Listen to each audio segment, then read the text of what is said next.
Hey, country! Doing okay? You probably wonder what I'm holding in my hands. Um, a friend of mine, she's an early lady today. Went over and took a chair out for her. Me and another guy did.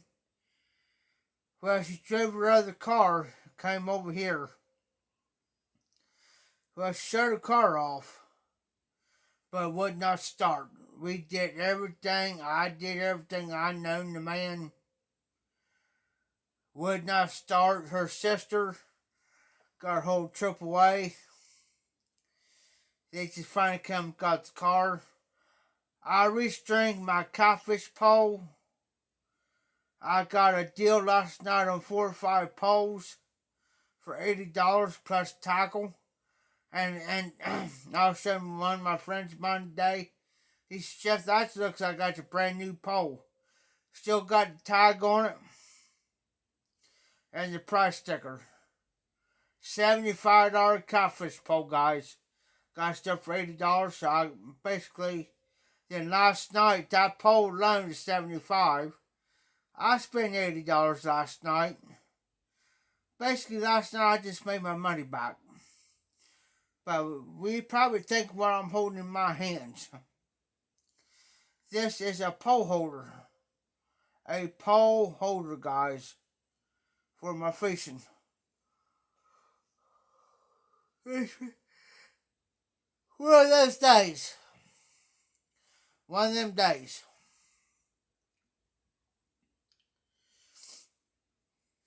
As you can tell, I'm wearing one of my newer shirts. I love this here. It's long sleeve, lightweight. On cool nights. Perfect to wear. I'd go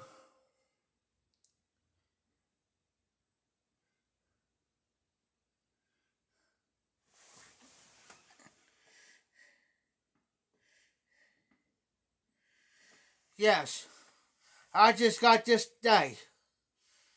I apologize, guys, for last night for the phone call.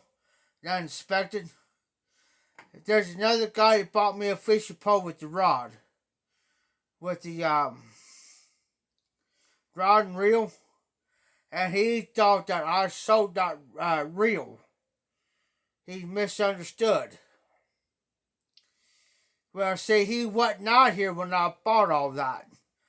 I sold a classic country, a classic zip code 33 last night.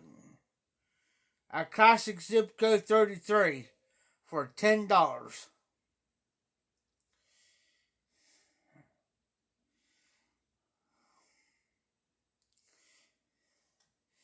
But you know, I got other zip codes on these poles back here. I ain't getting rid of them. And they're classics. I got my catfish pole. I didn't know it till I showed him today. He just threw it out to me till today. $75 pole. And he didn't catch, and the guy that sold me all that, he didn't catch that. So he screwed himself.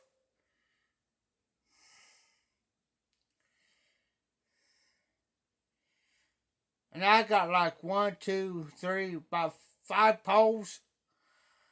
But one pole has got the iron broken on it, which I'm not worried about it. But the other 3 poles plus catfish pole, you know, the tackle that I got alone, man, is probably about $40 worth of tackle. Yeah.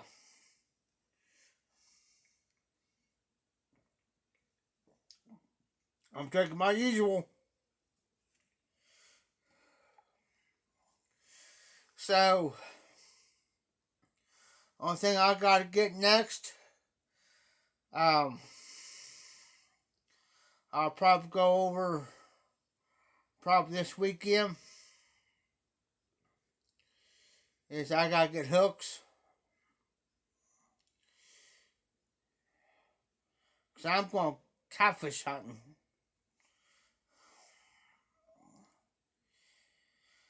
Y'all two countries, that's the most that's the most relaxing thing ever, man. The most relaxing thing right there. I'm going to probably smoke a pipe this year.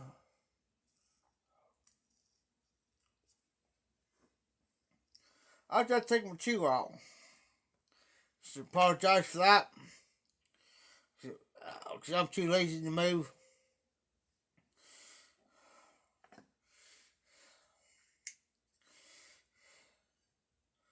That's the best thing is fishing.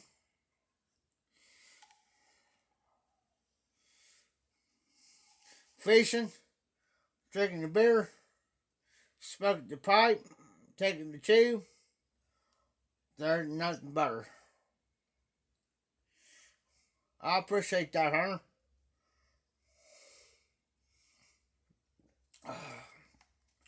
Same blending this pipe autumn evening.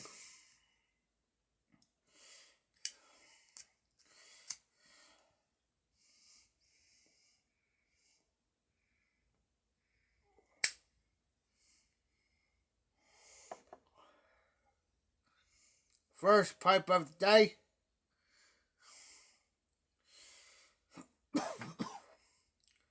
You can't get wrong fishing, smoking the pipe, drinking beer. Can't go wrong with it.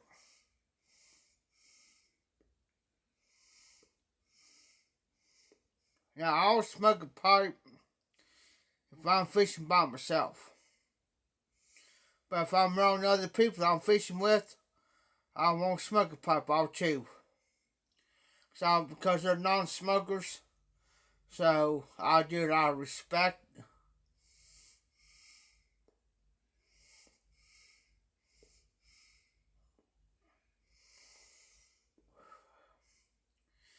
I'll probably go get my fishing license.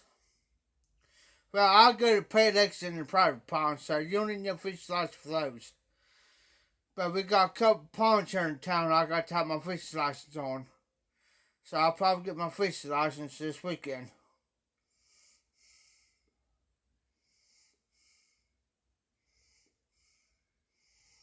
Yes, now, we do have bonfires back here.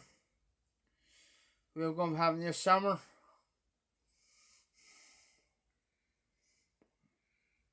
But Saturday, they're having the first derby over here, in which we ain't going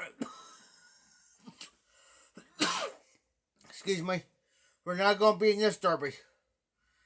But we're going to be the one in July. So...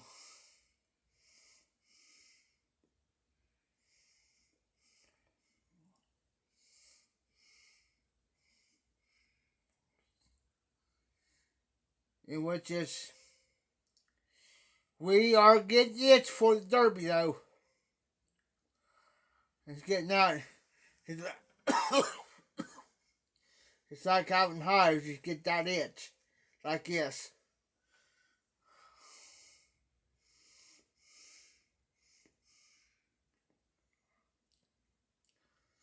So,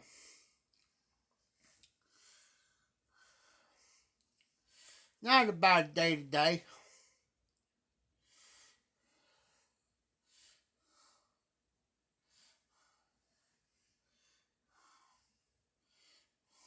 I thought something happened in my hair.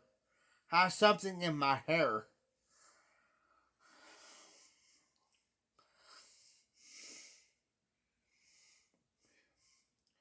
Now, sometimes we'll have bonfires out back when everybody leaves. I already have my pipe loaded. I'll have extra beer. And I'll have more pipe tobacco on me, so when everybody leaves, I can sit back there by myself.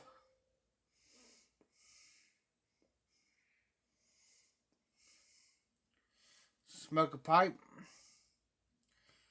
drink a few cold ones. Oh, country. Speaking of drinking,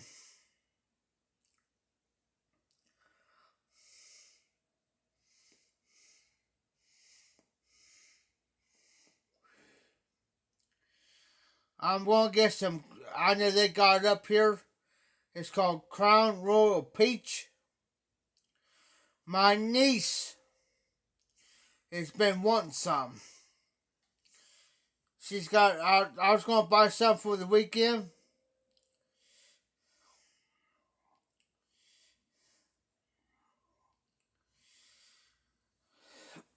Now, I take that back. Now, if I'm smoking aromatic like autumn evening or something, yeah, I'm fine. As long as I'm outside. But I'm going to get some Crown Royal Peach. My niece has been wanting some. I told her I could pick some up this weekend. But it's got to work all weekend. But what I'm going to do is I'm going to buy some Crown Royal Peach. And whatever she wants with that Crown Royal Peach, like whatever, Sprite, whatever. I told her, you pick a night that you got maybe 1 or 2 days off. You come out,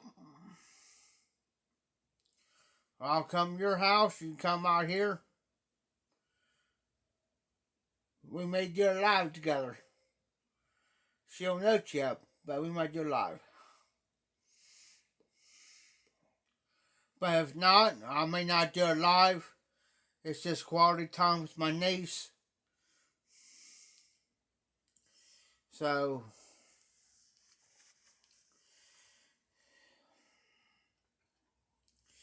just me and her. She's never drunk to her uncle before. Which that's going to be a treat. She's never drunk with me before. So that's going to be a treat.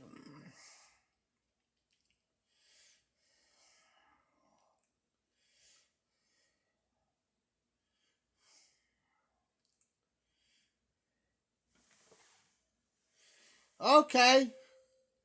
I'm going to yeah, and I get a gallon of Southern tea at Walmart. Because I like Southern sweet tea.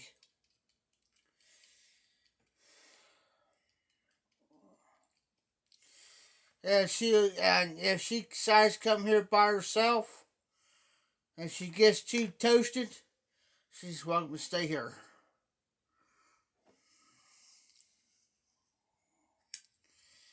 With me. Because she knows.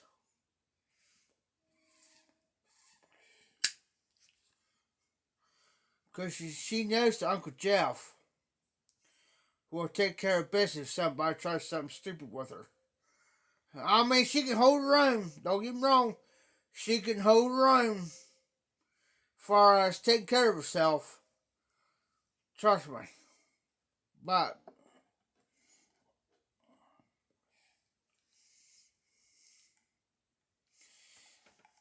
because she knows that Uncle Jeff will hurt somebody over her.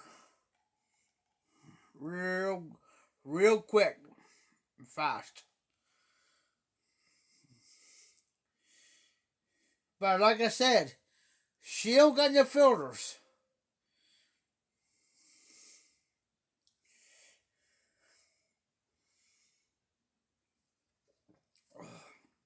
But she can run that mouth. But when she's around me, she knows I take care of her for her. Because I don't want her to get in no trouble.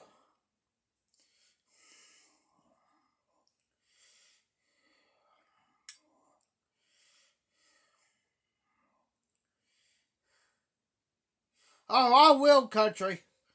I will. I'll try to get her on. Well, what I'll do, I'll get her a little bit half buzzed. I'll get her hot buzz, brother. And then it's on. Do you think it's fun with RD and me? Be around my niece.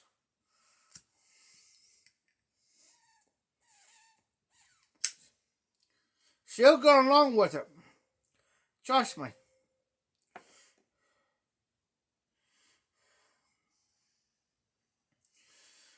Oh, yeah, I agree.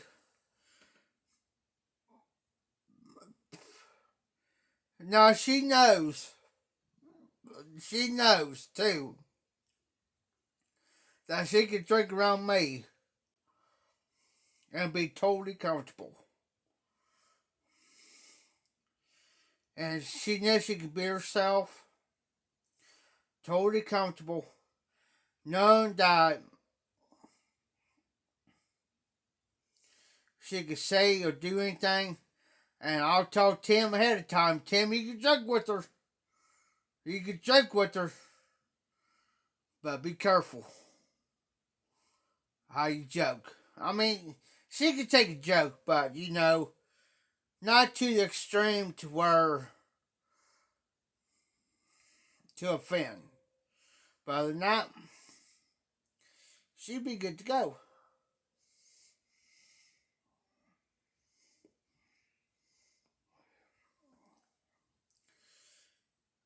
I let her old man, her husband, hey, she needs a break. She's safe with me. I make sure she's taken care of, fed, no worries. No worries, man.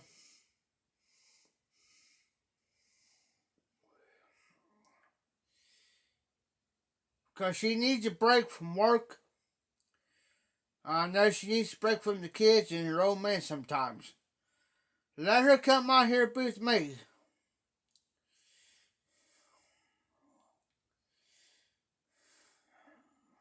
Yeah, she could be. Hey, she could be a little. Let me put it this way. She could be a little smart ass when she wants to be one. Trust me. Trust me. But I dare somebody. Now, like Tim, like he jokes with me. I tell Tim, be good. You got those type of friends that you have to say, hey, I got my niece coming around. You be good. Those type of friends you got to tell, you better be good.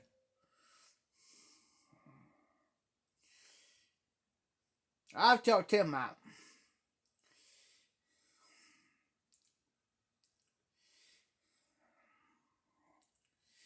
I have. That's how we are. But I'll tell Tim, be careful how you joke around with me. You can't joke around with me when she's around, like you normally do. I'm just telling you. I'll tell Tim that. I'll tell him ahead of time, forewarning. Because you joke with me like you normally do, she might take it the wrong way, especially if she gets hot buzzed. You might get an earful. And don't look at me. So I ain't saving you.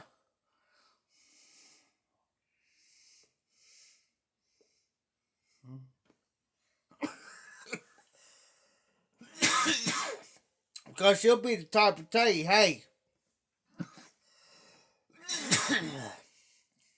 went down the wrong way. Now she'll be the type. She'll be the type to say, hey, you don't talk to my uncle like that.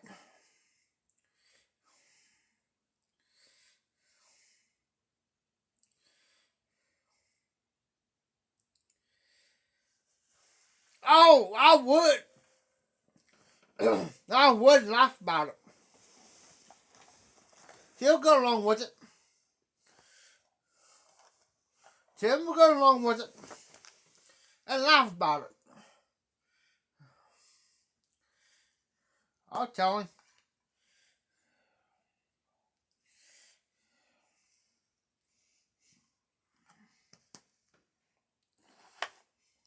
I'll tell him. Tim, I'll say, Tim, you're in timeout.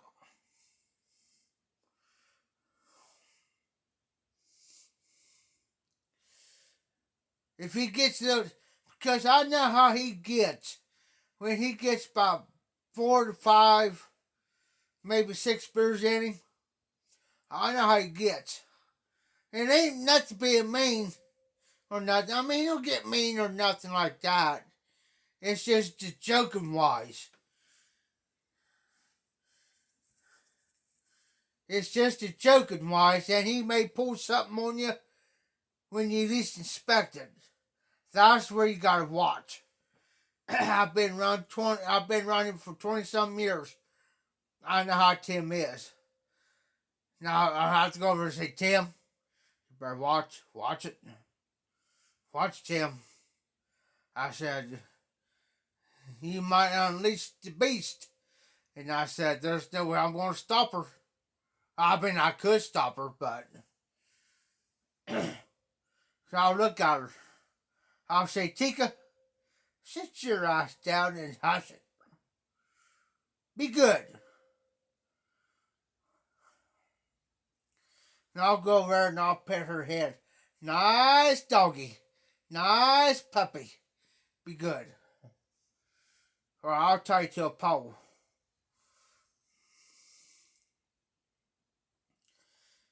But I have to tell her, though, you just got to learn how to take Tim. Don't take Tim the wrong way. Just don't. And I have to tell her, watch that mouth. Watch it. I'll tie you to a pole somewhere. And there we got plenty of poles around here. But which pole? I'll tell you which pole that I'll tie you to. I ain't gonna tell you.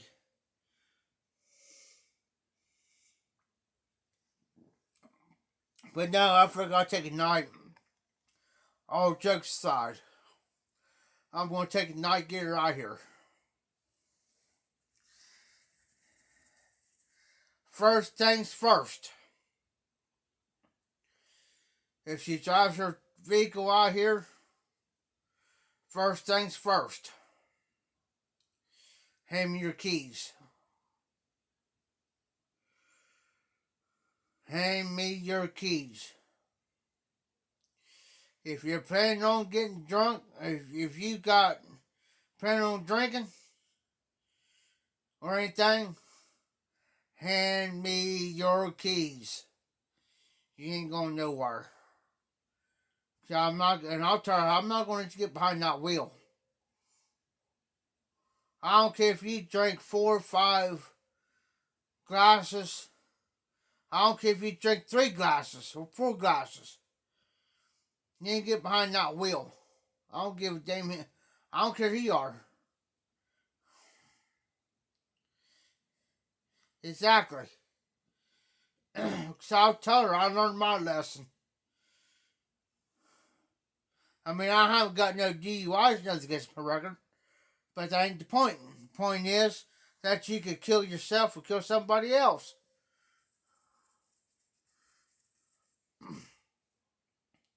Now, I don't mind if he drives you out here. Now, if he's driving, I don't care. If he drops you off and picks you up, that's fine. As long as he's not drinking. I'm cool with that. But if you drive out here by yourself, hand me your keys. Because I'll tell her. Straight up.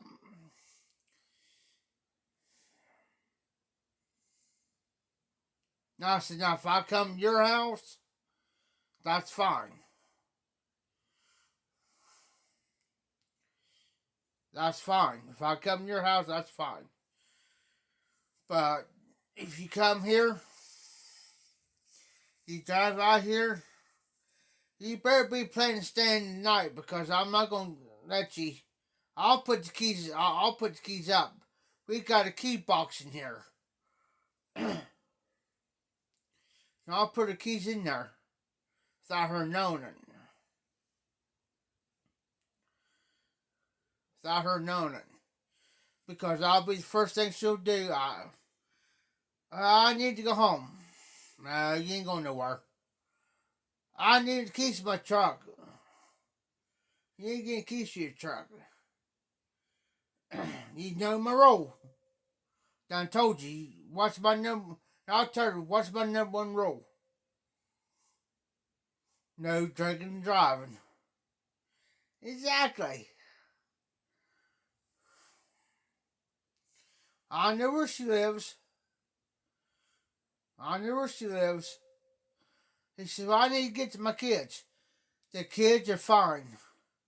Those babies are fine. I'd rather you, I'll tell her, I'd rather for you to call. I'd rather for you to call and check on them than you try to drive drunk home. Is it worth your life? No. Call. Call.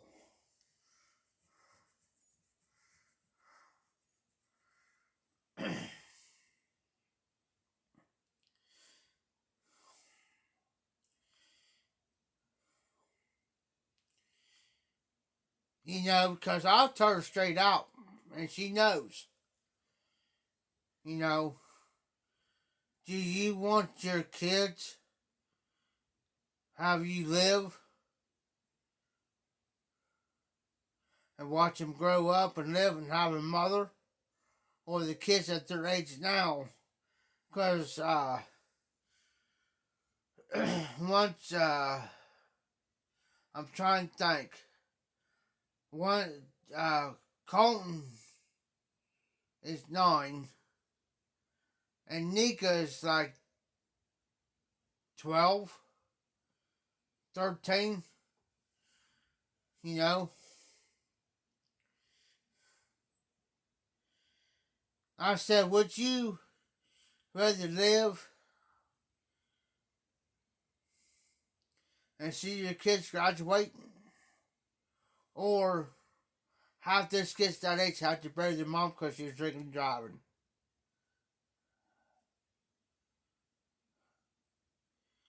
But I'm going to tell her. I mean, I'm going to get it, but I'm going to tell her ahead of time. You come here and you drive here, you better have a DD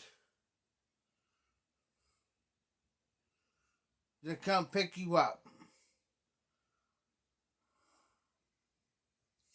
You know, if you need a cab, now I'll call a cab. Now, if you decide that you need to go home, you decide you need to go home, I'll call a cab for you. I'll pay for the cab. But as far as you get behind that wheel of your truck, ain't gonna happen. Won't happen. So I'll give you that option. It's either you come here, stay all night, because if you got the next day off, whatever, that's cool. Or have him drop you off, and then make sure you give me his number in front of him, or I'll tell him, hey, give me your number. Give me your number. So if she's ready to come home, I'll get hold of you. And here's my number. I said, if she decides to come home, you can come pick her up.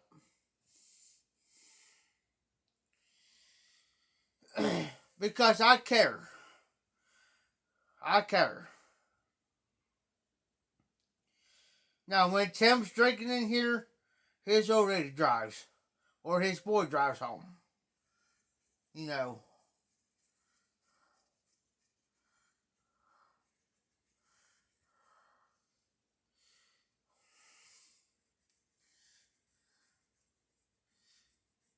You know, I look out for everybody else.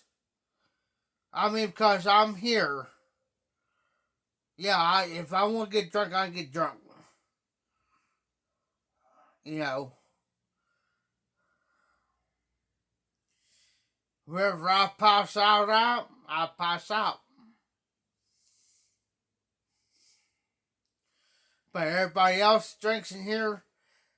I'll make sure that somebody's got is not drinking. You can drive them home or take them home. If they got to take somebody else home and their car's here, I'd tell them, hand me your keys. Hand me your keys.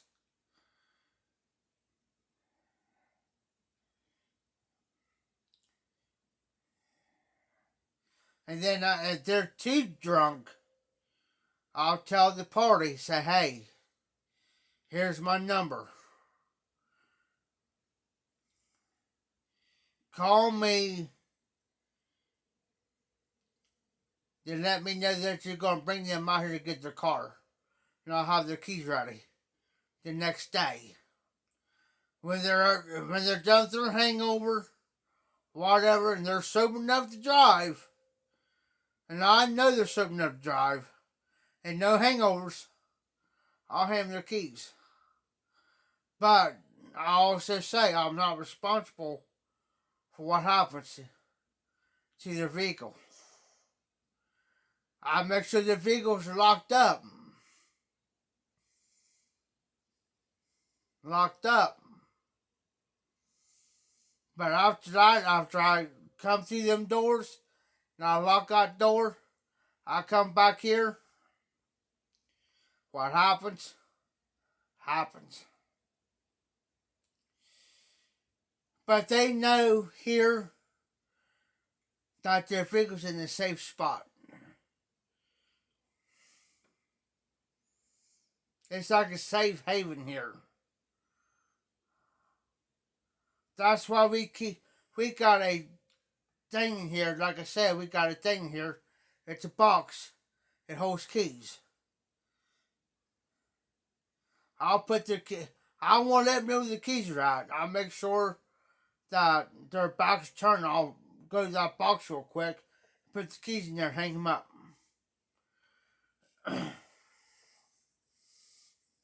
Hang them up. Yeah, it's big enough to hold about 12 to 15 keys. Be on the safe side. Yeah. That's how we roll.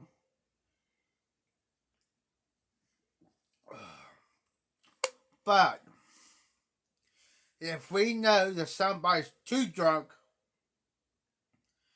to the point where they can't hold the liquor anymore, we stop them. Because there's two things going to happen. Either they're going to get alcohol poisoning or they're going to puke their guts up. Now, if somebody gets to the point to where they're too drunk, now if they start puking their guts up because of too much alcohol in the system, they start puking their guts up real bad. They can't control it and they want more, we stop them. We stop them. Because it's leading up to, if they puke their guts up in here because they had too much alcohol or whiskey, we stop them. Because eventually what's going to happen is going to lead to alcohol poisoning. We cut them off.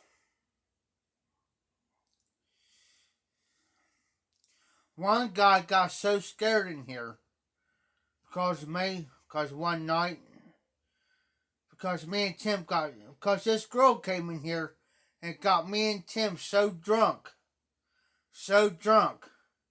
that he was scared for both of us. He says, oh my God, he told me, Jeff, you better quit.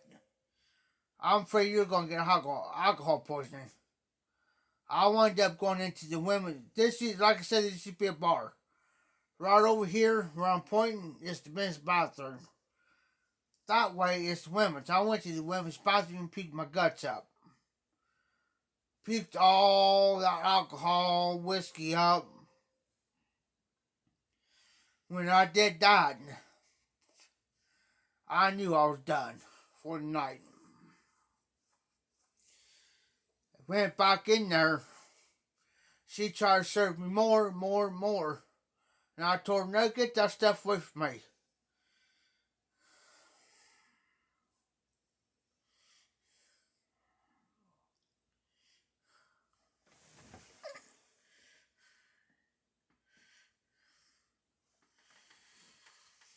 Yeah, me too, country. My problem is, here's my problem. I drink myself sober. For real. I couldn't tell you how many times I've done it. But what I do, if I do that, if I get to the point where I puke my guts up, that's when I'll start drinking glasses. I'll get these big glasses like this here. They still got water in, but I'm going to show you. I'll drink 2, 3, 4 glasses of water.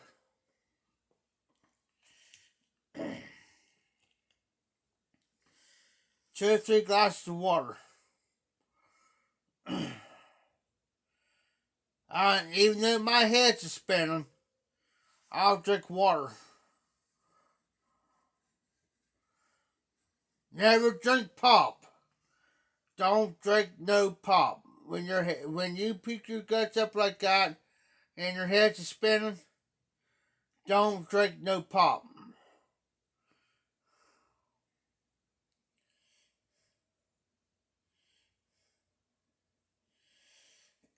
Oh yeah.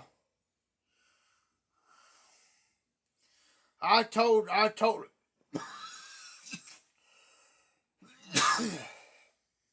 her one night.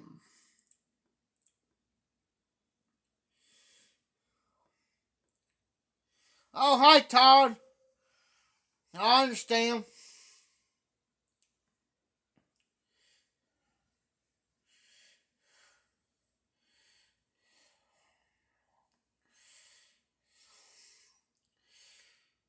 There's somebody in here one night was bragging. Because they say, oh, I said, well, I could drink.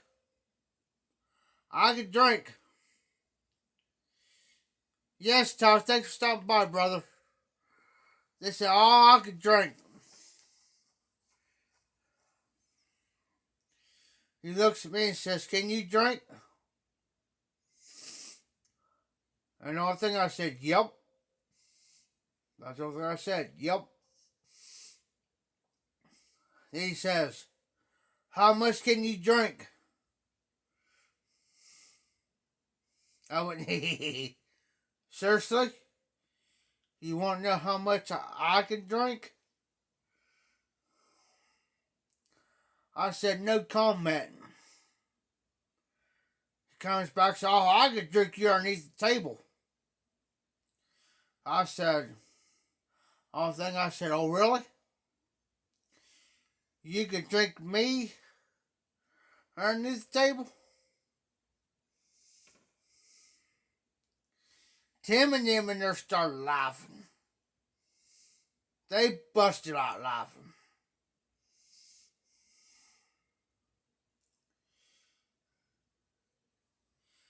Tim looks at me and says, okay, you say you could drink Jeff underneath the table? He says, I'll bet you $100 tonight that you cannot do it.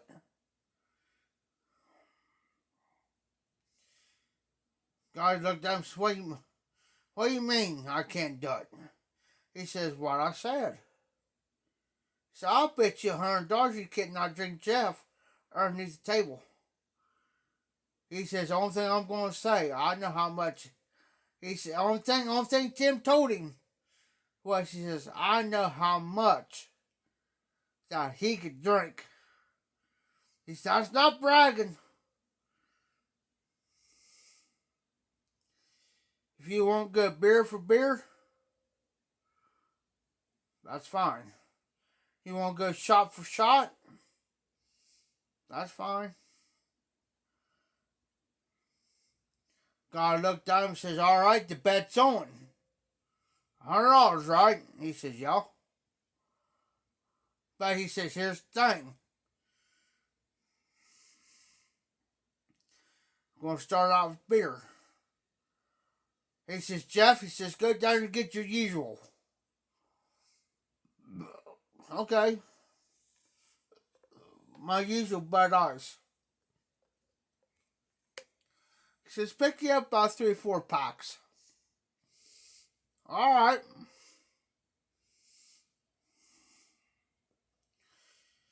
Went down there. We had whiskey in here. We had vodka, gin, Fireball, whatever.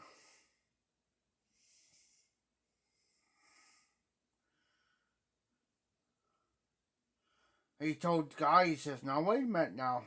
I went down and got it coming back. Well, the guy wants to start off whiskey. He says, "Oh no. Tim says, "No." He says, "I know better." He says, "I know better." He says, "Here's the deal. Wait till Jeff gets the first 3 beers down in him. 3 tall boys." He says, "Let him get the first 3 beers down in him. Then it's game on." I said, "All right. It's game on." So I'm sitting there take my time. Like I am tonight, taking my time. Guys, man, your baby knows. He down like 3 to 5, about 3 to 5 beers compared to my tall boy. Tim looks at me and I looked at him. I just went, Tim knows what I was up to. Because the number 1 rule of drinking beer, you don't drink beer fast. That's 2.5 beers. And he was drinking 3 to 5 compared to mine. Finished that beer off. When I got me another tall boy. Put it in my koozie thing. Sitting there taking my time. Drinking them. Well, by this time, he's already got 12-pack in him. You can start to tell he'll start getting the buzz. I ain't done with my second beer yet. Finished that off. Started my third one. Tim knew what I was up to.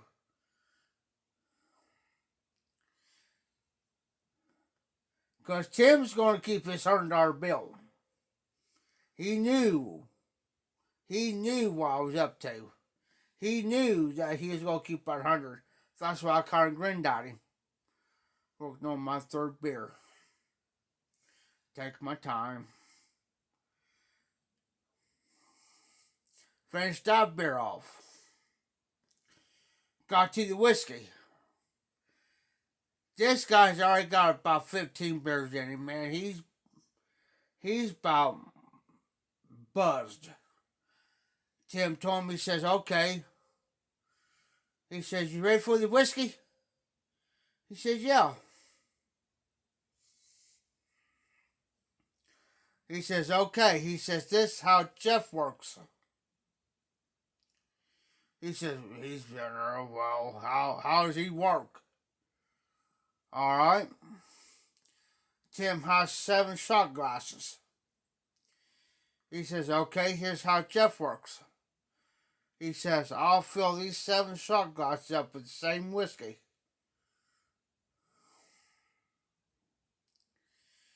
But, he says, here's the deal. Once you take that first shot, you gotta slam the rest 6 of them non-stop. He said, I could do that. Tim says, alright.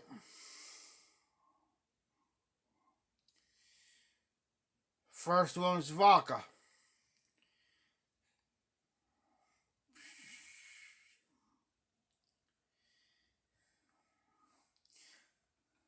Yeah, because you drink your beer fast, man, you're going to get drunk on snot. I mean, quick.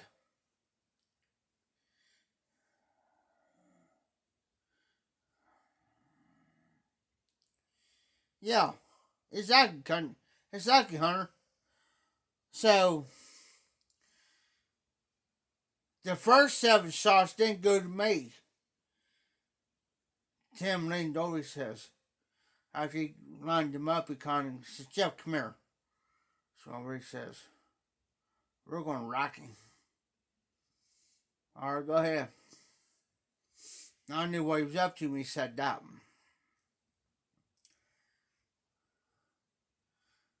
He said, he looked at him and said, now remember, when you pick that first shot glass up and you shoot that, you gotta shoot the rest 6 down non-stop. Non-stop. You can't take no breathers or nothing. You gotta slam them. So, he did that. Well, that ain't bad. It's alright. Well, he was pretty much going out of it. So what Tim did was, he saw me a shot. 1 shot.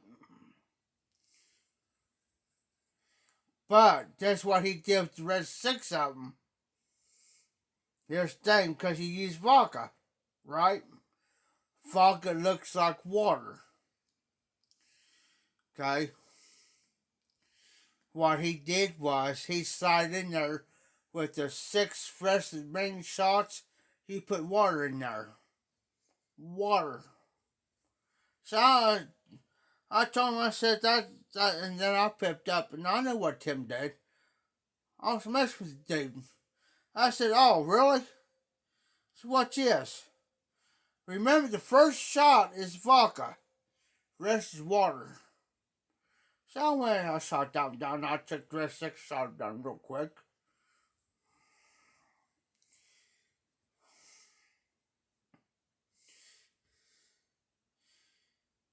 He said, oh, you're pretty good. So I went and got me another beer. Just sitting there taking my time. This guy, yeah, I mean, this dude, and he said, oh, wait a minute, Jeff. Took a drink, so wait a minute. Stopped halfway up. I had my beer like this, halfway up to my mouth, and I looked at him, I said, what? We're going to gin. And Tim knows I can't do gin. He knows I hate gin. He knows I hate it. I can't stand the taste of it. So he filled the 7 shot glasses up. And he knows I hate it. He knows I despise gin. He says, Jeff, just do this 1 time. Looked at him, I said, really? He says, Jeff, just do it 1 time. He says, then he says, come here. He says, I know you're going to win I know I'm going to win the bet. But I said, if you do those 7 shots, he says, I'll give you $50 out of that money. I said, all right. I said, I said, wait a minute. I said, pass me that 50. Pass me that 50. So I went beside him, he leaned down and handed me a $50 bill. Because he knows I could do it. So he passed me a $50 bill. I stood in my billfold. God didn't even know what I was doing. Okay. So, went over, took a big swallow of beer, and I told Tim, I hate doing this. He says, do it just one time. He was playing it off. Just one time, Jeff. He says, if you do it this one time, I'll give you Fireball the rest of the night. I said, you're on. So I shot those 7 down. Boy, I was gagging on each one. And he noted. Well, just for luck, I had one of those McDonald's glasses full of water sitting beside of me. So after I did that, I was, like I was trying to get my head together. So I took me a big swig of water.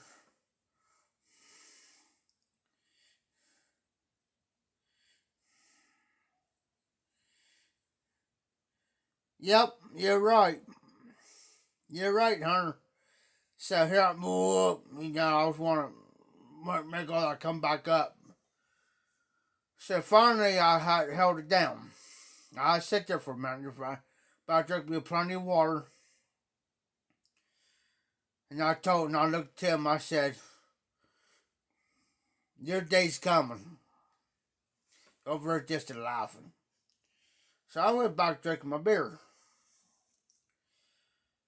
He told the guy, he said, all right. He said, I got one more for you. Fireball.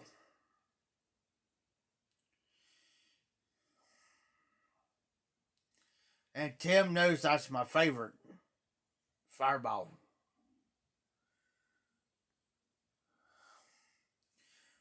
This guy's done past 20 beers plus 14 shots. Okay? Yeah, gin. This guy's already had about 20 beers and 14 shots already. He's working on 7 more. That makes it, see,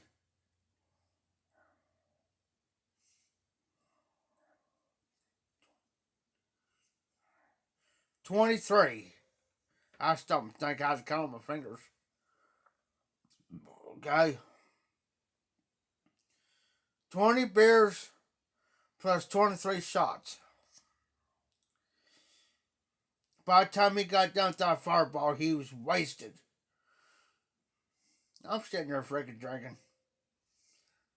We're just laughing. And ain't no laughing matter. And ain't no laughing matter when somebody puts a bet on that guy and the guy's totally wasted like that. It's not a laughing matter, guys. But he was bragging how much he can hold. So you imagine I already had a 3-pack. See, that'll be 2.5, 2.5. So there's 5 beers. Another third beer, that's 2.5. So there's 7.5 beers. Plus one more, that'll be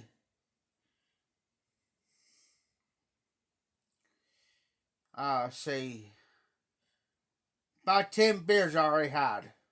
Now I wasn't even done with my 4th beer yet. My 4th one. I wasn't even, it was about a half can on my 4th one. He says, Jeff, it's your turn. Alright. Because he knows I can handle the fireball any day of the week. And laugh about it. So I shot those 7 down like drinking water. Sat there. Now remember I got a full glass of water. So I'm drinking water with it.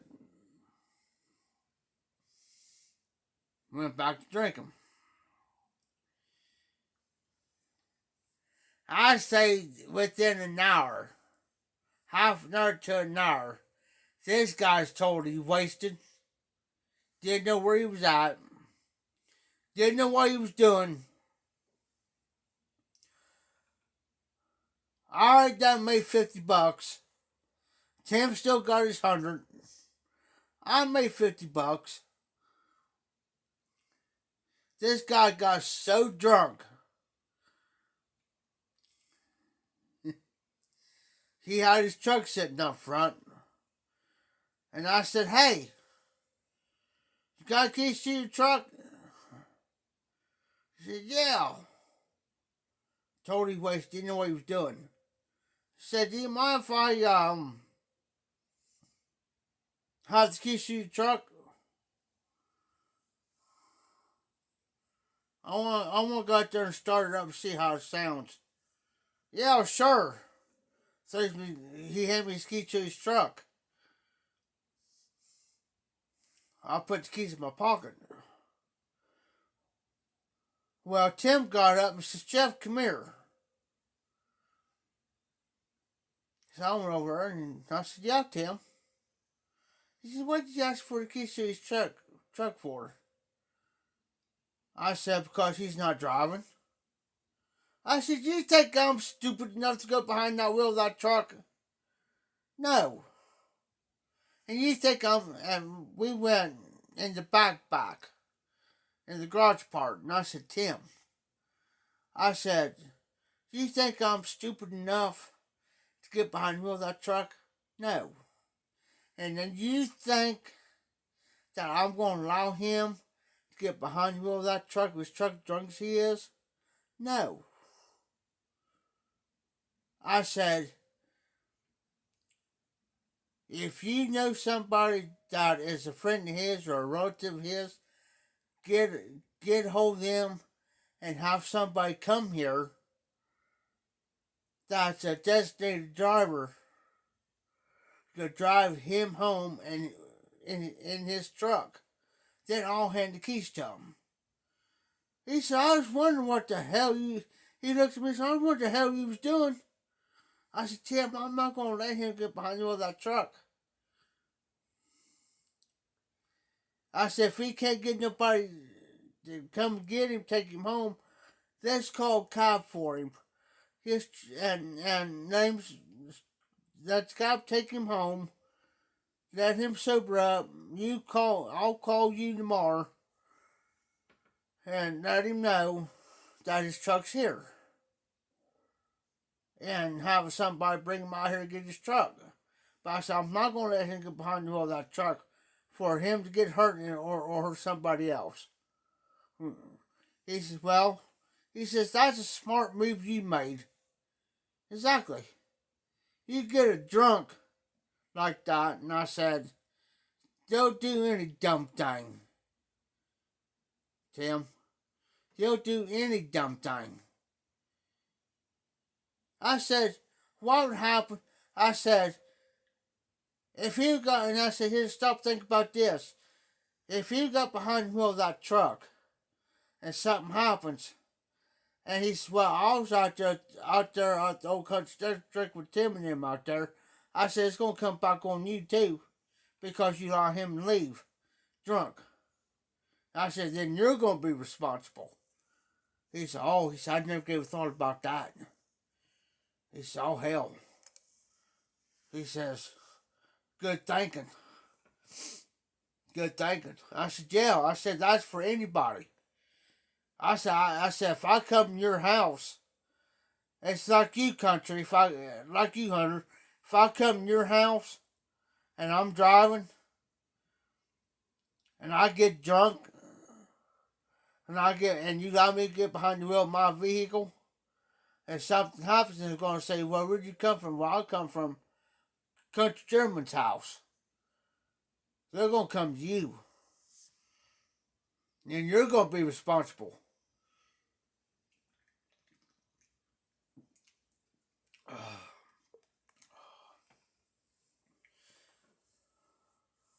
It's like I said, as long as I'm here, and I got my recliner, if I get drunk here, then I don't have no worries. I could pass out my chair, or I go out there. There's a couch out there. I go out there and pass off. I'm gonna pass out on it. You know what I'm saying? Because see, if somebody could say that country gentleman comes here and he gets drunk, I'm responsible.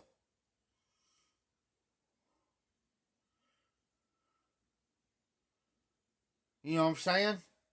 I ain't gonna let you leave. You say, "Oh, I got it." No, you ain't going nowhere.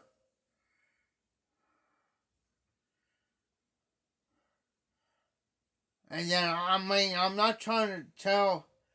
You know, I ain't trying to be a dick or a prick. It's just I'm just looking out for your safety, man. You know, exactly,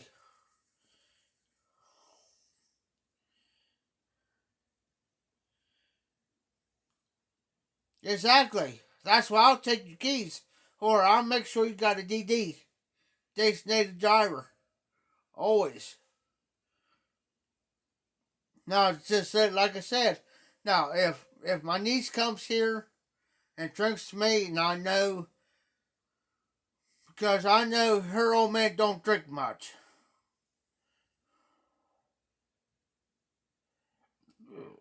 You know,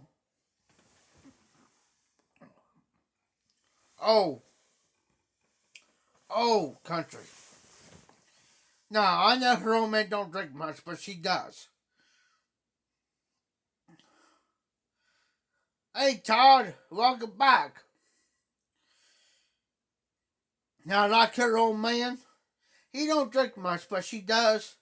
Now, that's fine. Now, if she comes out here and drinks me, um, I'll give him my number. Or if I'll say, hey, give me your number.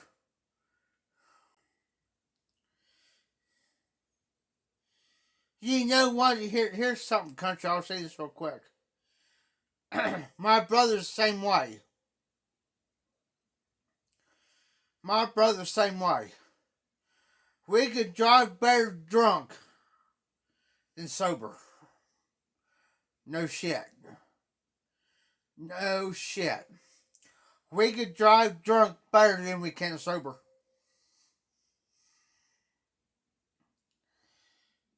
I drove this guy's car out here last year. It's a BMW. I'm driving his car back out here for Tim Star to drive. I had an open container in the car drinking the beer. Drinking the beer. Open container. You don't do that dumb shit. Don't do it. But I did. Now, my niece, now, like I said, her old man don't drink much, but like I said earlier, I don't like repeating myself, but that's fine. I said, here's my number. Call my number. I'll put you in my contacts real quick, and then I'll say I'll call your number and put my name in your contacts. So when she's done drinking, I'll call you. Well, how long do you think that's going to be? Who knows? It could be an hour, 2 hours, 3 hours, 4 hours, 5 hours. But I said but I'll tell him if it gets too late, I'll put her on the couch. We got couches around here. I said I got a couple. I got like 2 or 3 comfort blankets. I'll let her ass down. I'll let her butt down and say stay. I'll show her where the bathroom's at.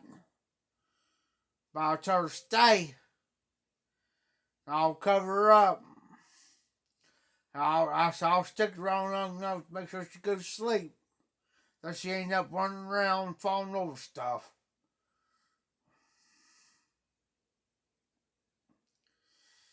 You know what I mean?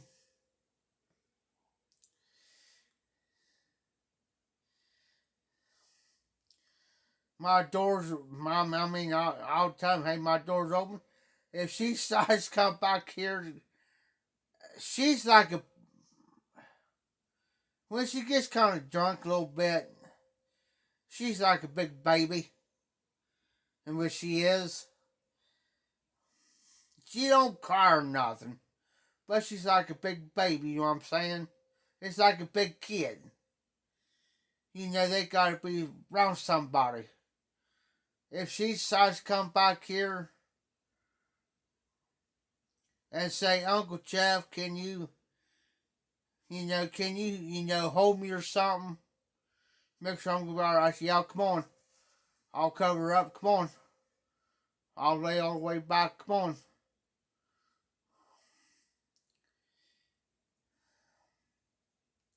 It's like holding a 6-year-old kid. Who wants their daddy or they want their mommy to make sure they're gonna be safe. Type person, you know what I'm saying? That's how she gets sometimes.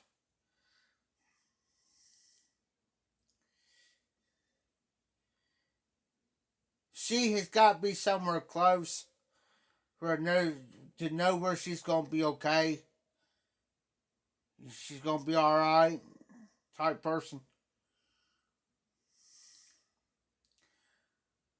Better yet, I'll tell her, come on, and we'll go in here. I'll take out the couch and we'll put it together. You sleep on one side, I'll sleep on the other side. You'll be alright. In the morning, you'll be alright. I promise. I ain't gonna let nothing happen. You know, cause she knows I ain't gonna let nothing happen to her. It's like she has touch.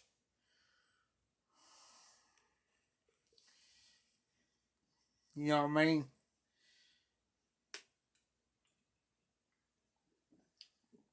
I'll tell her too. If you want your kids to come out, let them come out. There's plenty of things they could do. What I'll do is I'll put them kids on the PS4. Let them play games. Let them play Batman. Grand Theft Auto. But I'd rather let them play Batman than I would them let play Grand Theft Auto 5. If they decide to, I'll put the chair in reclining mode, lean back. If they decide they fall asleep, I'll just cover them up. I got my PS4 over here. Right there. I got it on rest mode after 4 hours. I got movies they can watch. Cover them up, recline the chair back. If they fall asleep, they fall asleep. Cover them up.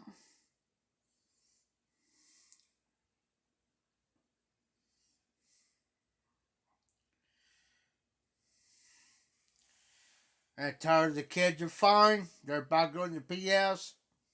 Shoot. But will she leave her kids here with me? Yeah. They can play games, watch movies.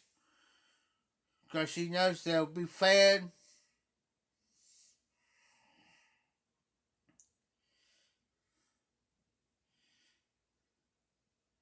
Find them something to do.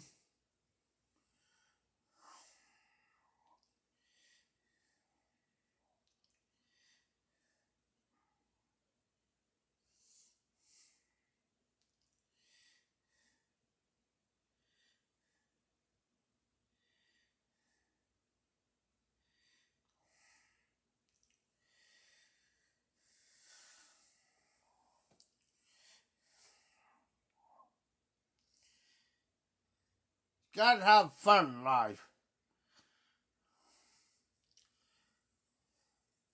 If she'll let me, I'll take them kids fishing. She'll let me. I'll tell her, hey, can I take them kids fishing? Yeah, meet me over by the park. Meet me at the park's pond. I'll take him fishing.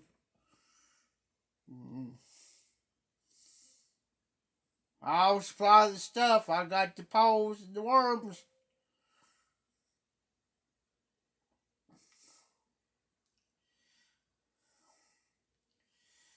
I'll take him fishing.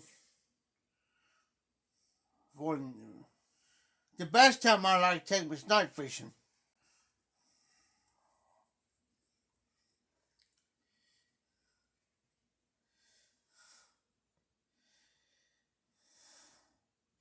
Well, when you got like an 89-year-old and a 12-year-old, yeah, I can put them to work. Wear them out.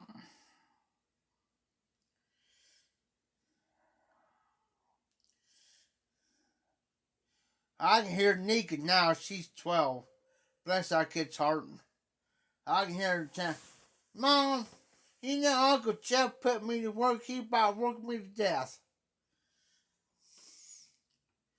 I said, and I'll tell Tika, Tika, only thing I had her to do is put this thing. It's lightweight, big enough, for her to pick up. It's not heavy. That's the only thing I had to do is just take this thing, put it over here, and take this, put it over there, and Colton, I'll have him put that over there, and nothing big. But they're going to act like they're dying. I'll get them out there do yard work. Here's your little. I'll give them. Give them like them groceries back, like a Walmart bag or something. Take them out here and say, hey, pick this up. Go along, pick all this trash up for me.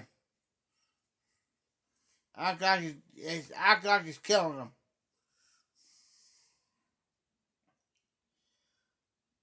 Yeah, act like it's killing them, but Uncle Jeff is doing the hard work. I'm doing the hardest part. You're just doing the easy work. I'm taking care of the hardest part. And you're gonna act like it's hurting you. That bit of work ain't gonna kill you. It's called worth. It's called work ethic. Teaching you early. And I'll tell her. Pull it out. Well, I got a weeder for that. I used to pull weeds when I was a kid. Hated it. But it taught me well. I'll tell her to start 'em young. Start 'em young. I said, I'll tell her, your grandpa started me young. I said, how do you think your Aunt Tara and your Uncle Jeff worked about all their life? Well, my sister's been gone for about 2 years, now going to. But I said, how do you think your Uncle Jeff worked all his life doing this? I said, you gotta stop and think back when I was growing up. I didn't have the stuff that you guys got today.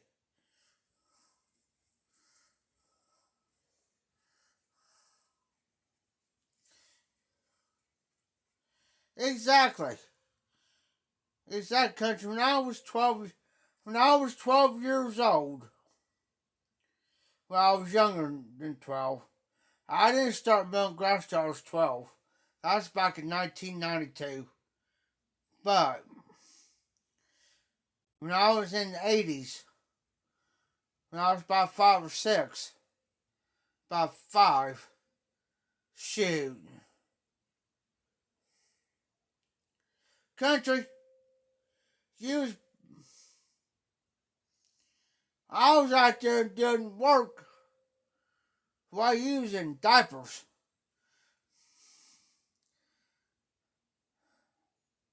I was mowing grass, doing the weed eating, doing this night, everything else in between, probably using diapers. I was already driving a tractor when I was 13. That was back in 1993. I was driving tractors and laughing about it. Well, my dad started me at 12. By the time I was 13, I was driving by myself.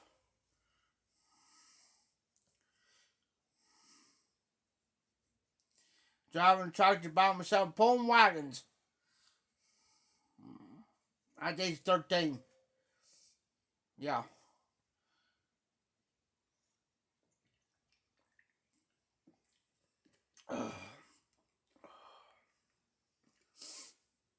That's sad. But these kids today, you tell them go out here and weed eat or pick trash up or go out there and mow the grass. How hard is it to mow grass if you got a riding mower? How hard is it to mow grass on a riding mower? You're sitting on your ass. The only thing you got to do is steer and make sure it's in a straight line. That's it. How hard is that? Well, it's hard. Well, you got two choices. Either you mow in the mornings or you mow in the evenings before dark. Common sense will tell you that up here in your head. I'd like to see these kids, country, just one time get out there and bale hay. Just one time. Bale hay. Square bales. Just one time. 4 high. On a hay wagon. You stack them 4 high.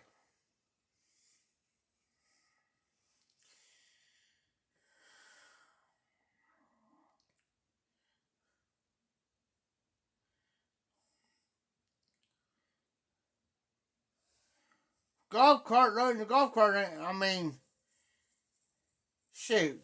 How hard is it to drive a golf cart and pick a trash up? With one of them handheld picker thingies to pick the trash up with. How hard is that? That's a lazy man's way. Walking. Walking. I tell kids today, once you get the trash picked up outside, all the trash picked up, and I tell them the easiest way to do it, get you one of them round trash containers, put a trash bag in it, okay? Pick trash up, put it in that trash bag. And the only thing you gotta do is tie that bag up, and wherever you're going to take that trash bag to, the only thing you gotta do is take and flip it. That's it. Common sense. Common sense. But they're too busy on their phones, too busy playing video games, too busy texting.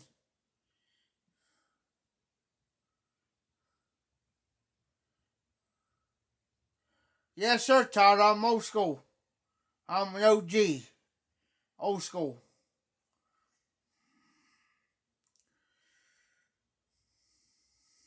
Yeah, I'll mow the grass by riding mower, but I'll push broke this grass by a push mower. It takes about half an hour to 45 minutes, depending on how thick the grass is. But once you get the first cut down, it only takes probably about no more than a half hour to mow it around here. And weed eating it, weed eating takes probably about a half hour. So about an hour's worth of work, shoot, ain't nothing.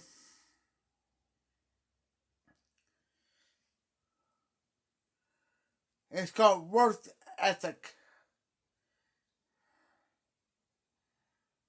I used to be on the farm. How would I like to see these kids today to work anywhere from 12 to 15 hours on the farm every day. That's especially planting season and harvesting season. I like to see them do it one time. One time.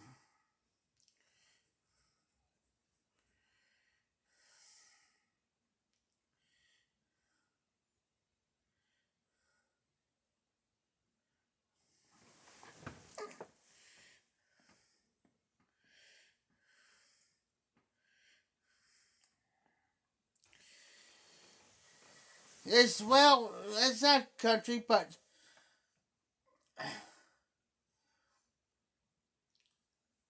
you really can't blame the kids today because the parents don't push them to teach them what work is. Because why? Because they don't want their kids to go through what they went through.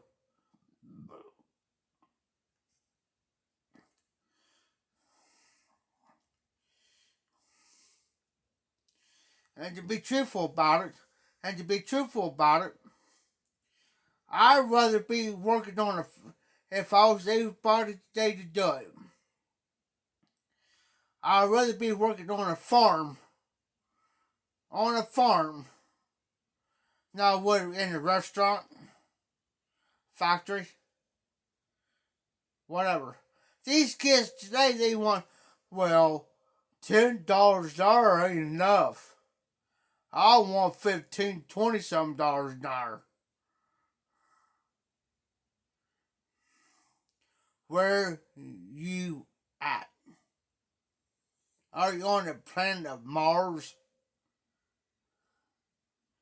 Because of what you're wanting of minimum wage is costing the economic for the food prices and stuff to go jacked up because I want $15, $20 an hour to flip a burger.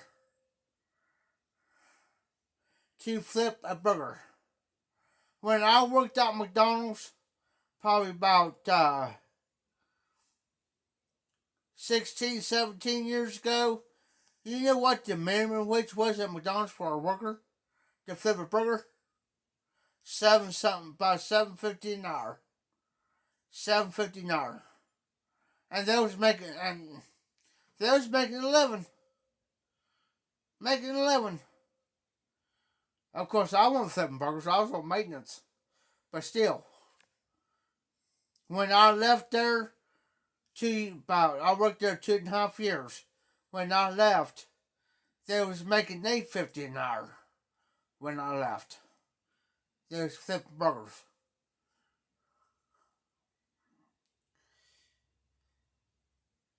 And they wasn't really flipping. You got a machine that's the only thing they do is throw your burgers on there, on the thing. It's like a grill. Season it. They got this thing comes down, like grill like. Okay? And then when it's done, this thing automatically flips up the hood thing. I call it a hood. But it flips up when it's done. The only thing they got to do is press a button. It sets like a timer to it. Well, when it's done, it flips up. All thing they got to do is take a spatula and put them in trays. And then they take it over to the thing and slide it in. That's it. That's it. And they want $15, $20 an hour doing that.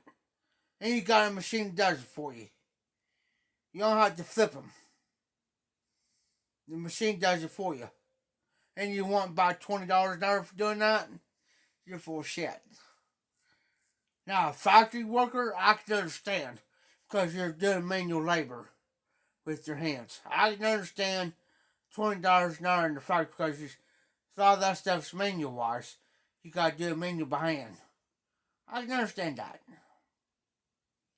But me, I'd rather be out there on the farm, blood, sweat, and tears. I could make more by the hour on the farm. Tax free.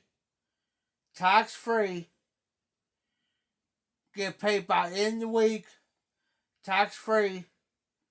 It's a tax write-off for the farmer.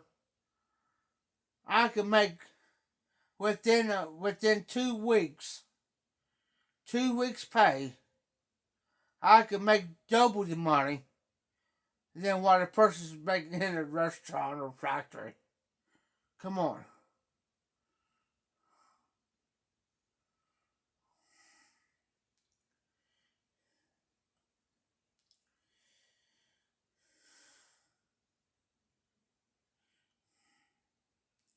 Exactly.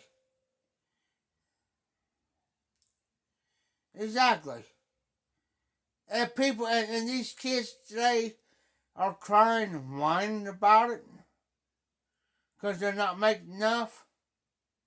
I know I can understand the cost of living has went up. The cost of living has went up probably in the last 10 years. Okay? When I was growing up, and as far as I can remember, of the mid 80s till probably about the mid late 90s, the cost of living wasn't nothing.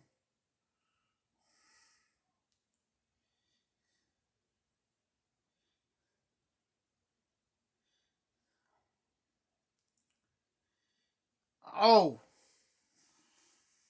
oh, yeah. Let me tell you something, country.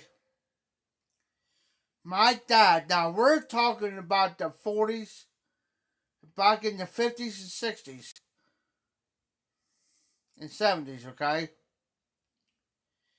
My dad worked for a farmer about the 50s and early 60s. Okay. You know how much he was making an hour working for him? Well, this is when he first started working for him. Take a wild guess. Take a wild guess. We're talking about the 40s and 50s now.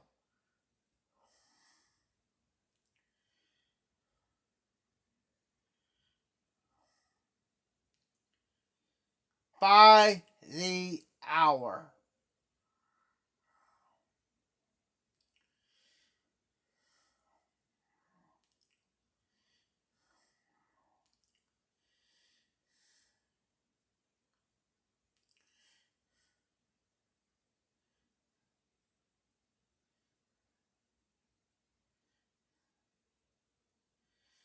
Country,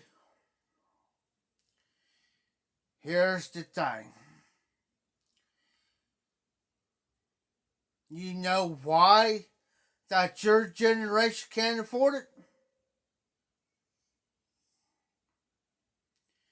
Because you got these dimwits out here are want more money on the hour. Ha ha ha ha. Country. Ha ha. 250. Ha ha ha ha ha. You better learn that.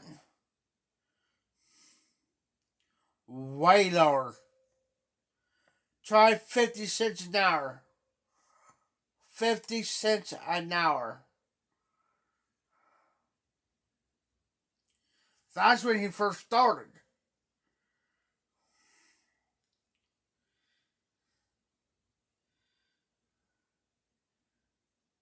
and he walked like 2 miles. 2 miles. And he worked 10, 12 hours and walked 2 miles home.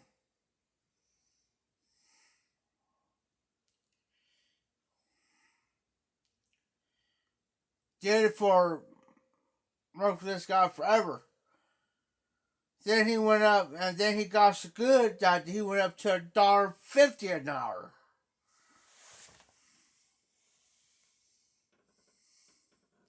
As time went on. But he had to prove himself. My dad, when he died, and he showed me right here, about right around my finger is, where he had an accident when he was baling hay. And he had a piece of that stalk got jammed in here, missed his veins. And he showed me, and he still had that scar. Okay? And he had an accident where a piece of stalk went in there. And if he was still living today, I would have proved it. And you can still feel that in there. Never had it removed.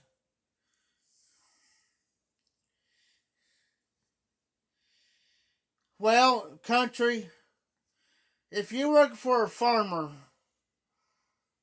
back then, it depends on, because see, the farming back then, wasn't as big. Let me put you this way. The farming industry back then ain't as big as it is today. With all the technology and money-wise. Now, my dad owned his own farm. That's why I said. I was talking about these 13 I was talking about myself. Had over 500 acres. Hogs, cattle. Plus, we went and helped another farmer out because he didn't have the machinery like we had. Like tractors, the gravity wagons, combines.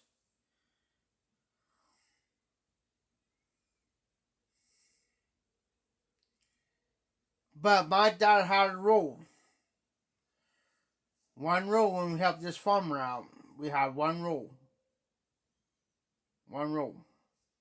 Well, he did. Is this. If we're out in the combines and we're running them, you better have that gravity wagon ready to pull up for me to unload.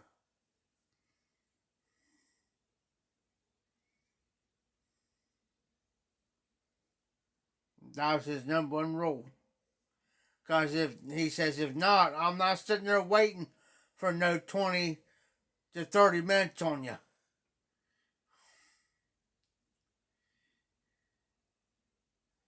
Yep, you're right, country.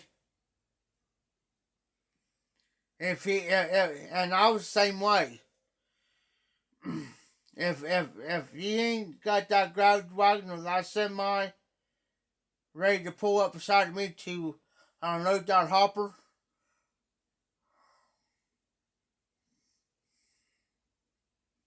we're pulling out. We're pulling. If you're not there when my auger comes out, when you see my auger start coming out and swinging out for me to unload that hopper, and you're not right there for me to flip that button, just, it's like a pull and push button. You pull up, and it unloads. Push down, it stops the hopper. Then you have another button that you push that brings that auger back in or out. It's like a toggle switch, just about. But it's a push button. You push up, the auger comes out. And then you take this other button, you push up, and it starts unloading the hopper. If you wasn't there, when the auger comes out, guess what?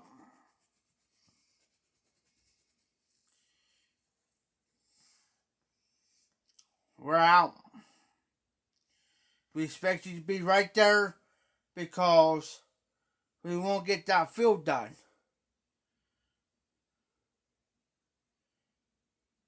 That's why that's why a lot of times now you see these farmers drive these big gravity wagons.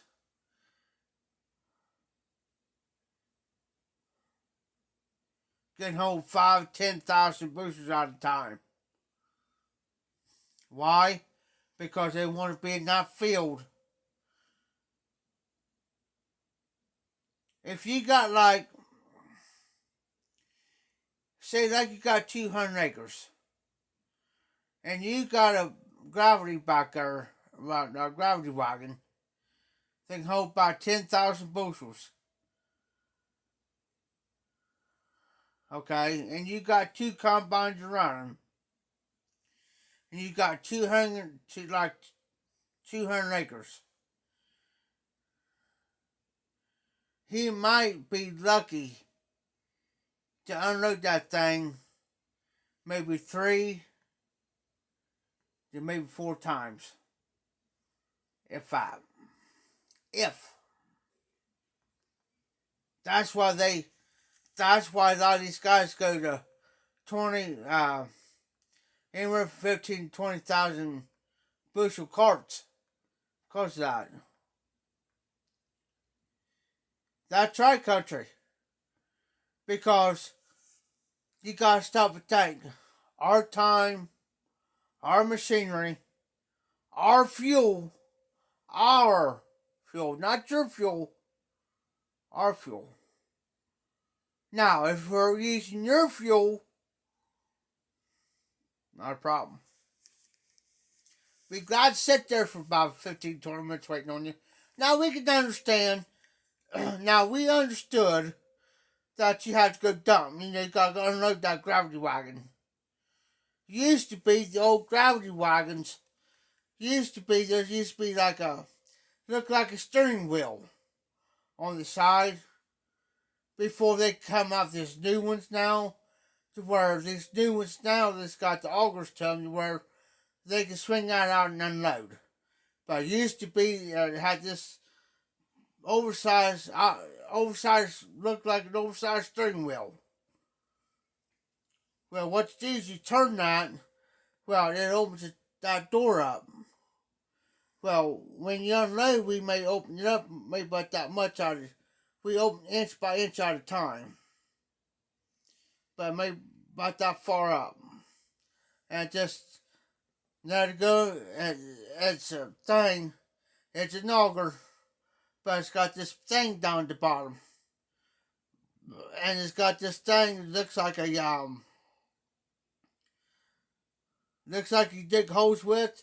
But what it's doing is taking up to the silos.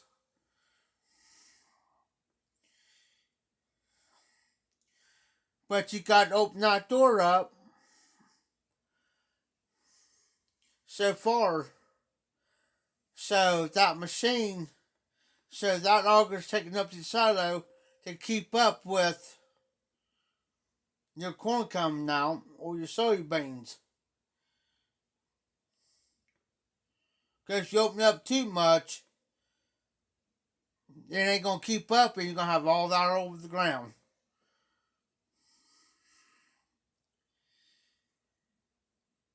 And that's where you're going to lose your money.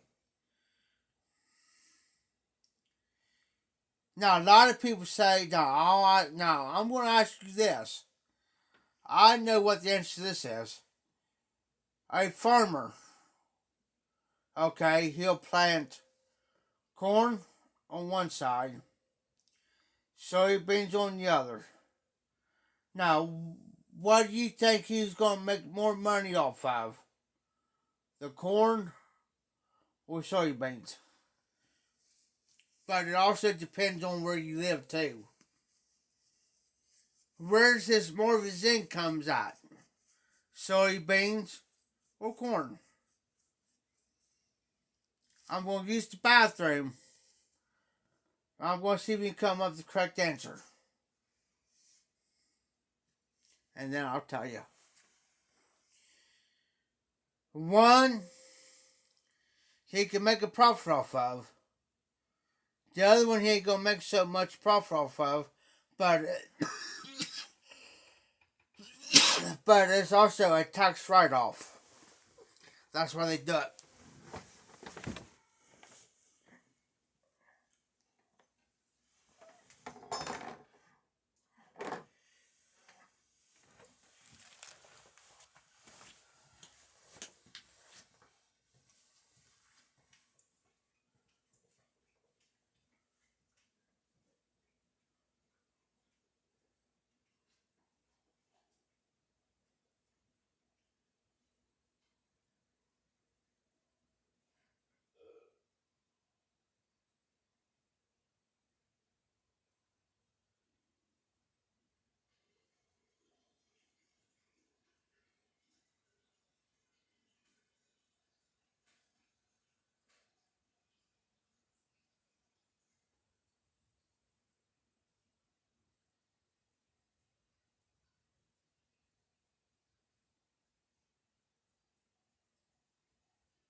Exactly.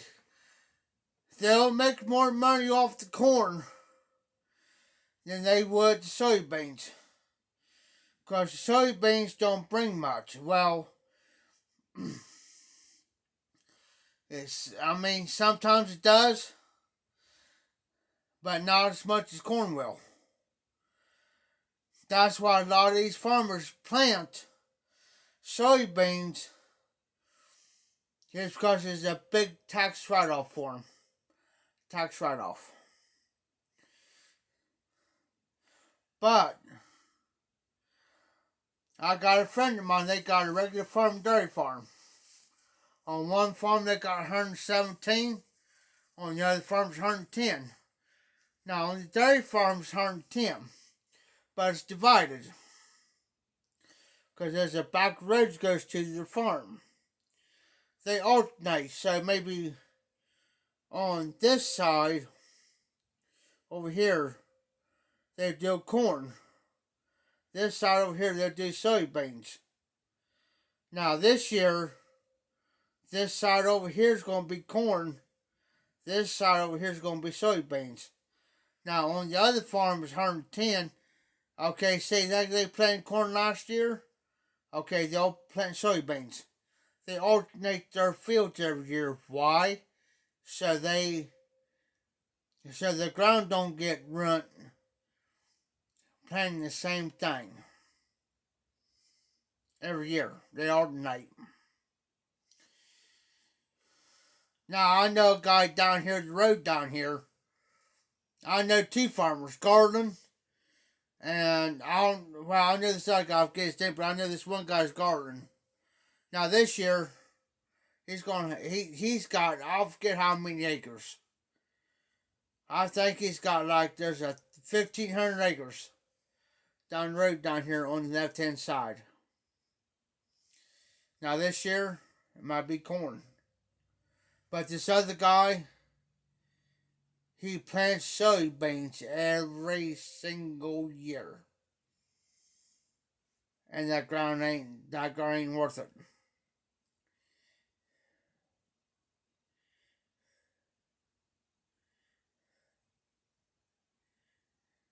Exactly, country.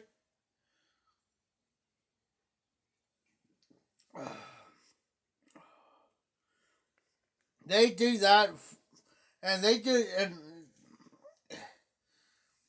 it's a big, and they get discounts. Farmers get discounts. And you know anything? Now let me tell you this. I got a friend of mine that runs a farm. Okay? If she takes her van in and gets gas, she gets a receipt. That's tax write-off. If her husband takes his truck in, gets it fueled up, that's tax write-off. Anything they get, any equipment that gets worked on, repaired, that's tax write-off. They get their house worked on, repaired, that's tax write-off. Over the dairy barns, they just had a brand new roof put on, tax write-off. They get their regular barns or the regular farm gets done, that's tax write-off. If they need to put gravel down on their driveway, that's a tax write-off. If they go buy a new piece of machinery, which they just got done buying a new John Deere combine, which is used, that's a tax write-off. Anything a farmer does, now, here's the thing. Here's what a lot of people don't know. He's got a back road, not a road, but it's a road that goes from his regular farm to the dairy farm. He don't have to write down any mileage of his tractors.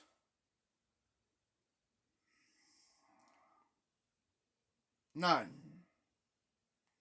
For gas mileage. In other words, when he starts, he writes down the mileage on his tractor. When he gets over to the barns, and then whatever mileage is on it, he's got to write it down. When he gets done planting, he writes it down. You don't have to do that. Now, if he takes it on the road, if he goes on the road and takes from the house or goes on the road, then he's got to write down the mileage on that tractor. Drives it there on the road. Plus, he has to write down how much fuel he puts in that. Say $150 to fill that tractor up. Now, when he gets to that farm, to his dairy farm on the road, then he's got to write down the mileage. Okay? Then he stops writing the mileage down because he's on the farm. Planting and whatever. Say he's planting. Then, when he goes back on the road to go back to the house, then he's got to put the mileage down. Say he's got to put the mileage down when he starts in the time. When he goes from his house to the dairy on the road to the dairy farm. Well, when he gets there, then he's got to put down the mileage and the time. After he pulls in. Then after that, he don't have to do that. But before he pulls out goes back down the road, he's got to put down the mileage and the time.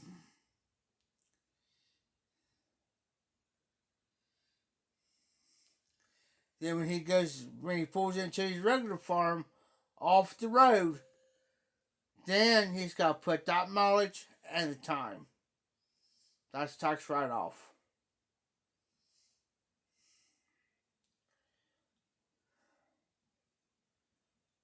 Plus the fuel.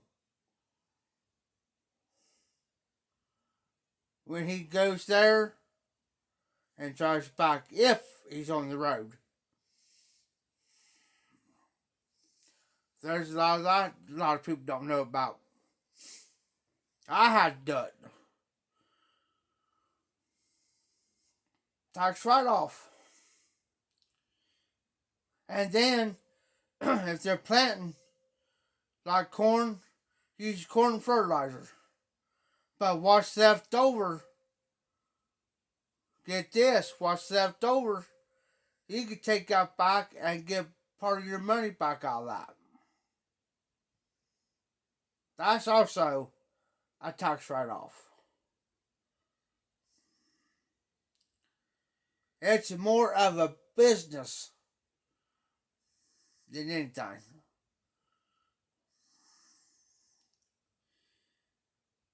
As when it comes to tax time, is it a headache to do the paperwork? Yes. Because a lot of farmers, most farmers do it themselves as far as tax-wise go when it comes time for taxes. But yet, see, they got a deadline. And then sometimes they got to get an extension, like a 10-day extension on that because they're trying to get the taxes done. But most generally, some farmers do their own taxes, but sometimes they'll have somebody do it for them. Then again, sometimes they have to pay in instead of getting back. Luckily, sometimes you get money back, you're lucky. But sometimes you gotta pay in. And that ain't, now, it works both ways now. You know, you may have to pay some in, but you're gonna get some back. But sometimes you may get less back than what you're paying in. Because sometimes when you pay in, the pay in is greater than what you're getting back. But what helps is, fuel, repairs, buying new equipment, and everything. Like a friend of mine, everything they got on their farm, they own it. They own it. Debt free. They don't owe nobody nothing. You got these bigger farmers. You know who owns that farm? I know a guy right now on 41. And he owns the biggest part of the farm. He bought all this big farmland up. Put a great big building up. You know who owns that? I'll take you a guess. Let's guess who owns it. Does he own it? Or does the bank own it? Let's figure that one out. I know at least 2 farmers. And I could work for either one of them that owns everything outright. Outright. Which means they don't owe no company nothing. They don't own the bank nothing. They're debt free. Because they know how to manage their money. But what this farmer I'm talking about, I'm going to give you a guess. Does he own it or does the bank own it? I'll leave that up to you. I'll just wait for your answer, Hunter. Country. All that. I'll wait for your answer on that. I'm gonna see if you're correct or not.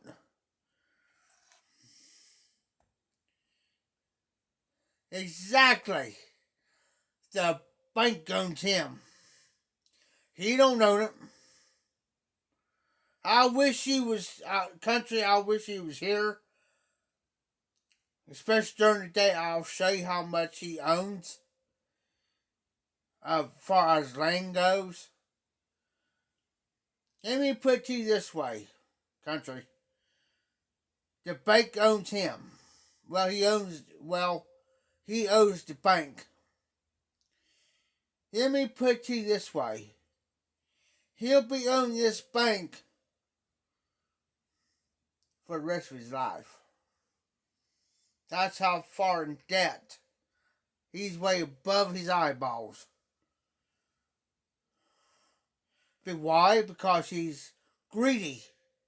I got to have all this farmland. I got to have this. But the thing is, the bank, the bank owns it. But see, here's the thing. He hired a bunch of Mexicans to run the farm. Why? Cheap labor. He'd rather pay them guys, say like $10 an hour, for all this farmland that they got to plant and everything, instead of paying me $40 an hour. Because you're working from 4 or 5 o'clock in the morning until 10, 11, 12 o'clock at night.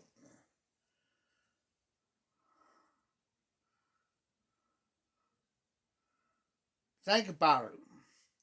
If you got all that, I'm going to say, with all this farmland that he's got probably, I'm going to say anywhere from 2 to 4,000. I'm going to say he's got probably 3,500 acres or more. That's just a wild guess. Think about it. Imagine that. Say like he's got 3,500 acres. Imagine how much equipment, tractors, implements, all that.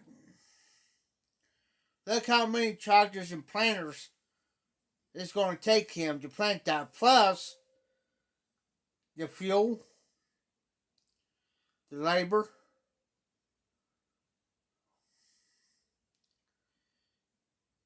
These tractors that he's got, it's got AC in it. Can drive themselves. Only thing they got to do is make one pass or get lined up. There's a monitor, like a tablet monitor, and he's got these lines on there. It's like a red line. Since you line up with that red line, you can turn on auto steer. And the only thing you got to do is press the button, put that planter in the ground, and set it, and press that auto steer, set your speed, and the only thing you have to do is just sit there and make sure everything's running right. Hands free. No joke. No joke. Just make sure everything's running smooth. Tractor runs smooth. The planters run smooth. Same way in the combine. You can set that combine auto steer and set that head down. Set that speed at like 6 miles or 10 miles an hour. And hands free, and away you go. You can sit there, talk on your phone, text on your phone, look every so often, look at your monitors every so often. It ain't like it used to be. Me, I'm old fashioned.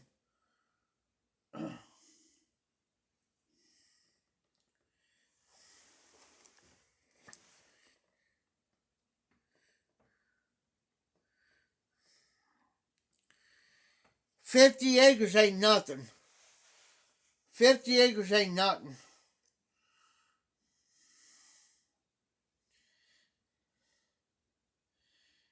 You could do 50 acres in a couple hours.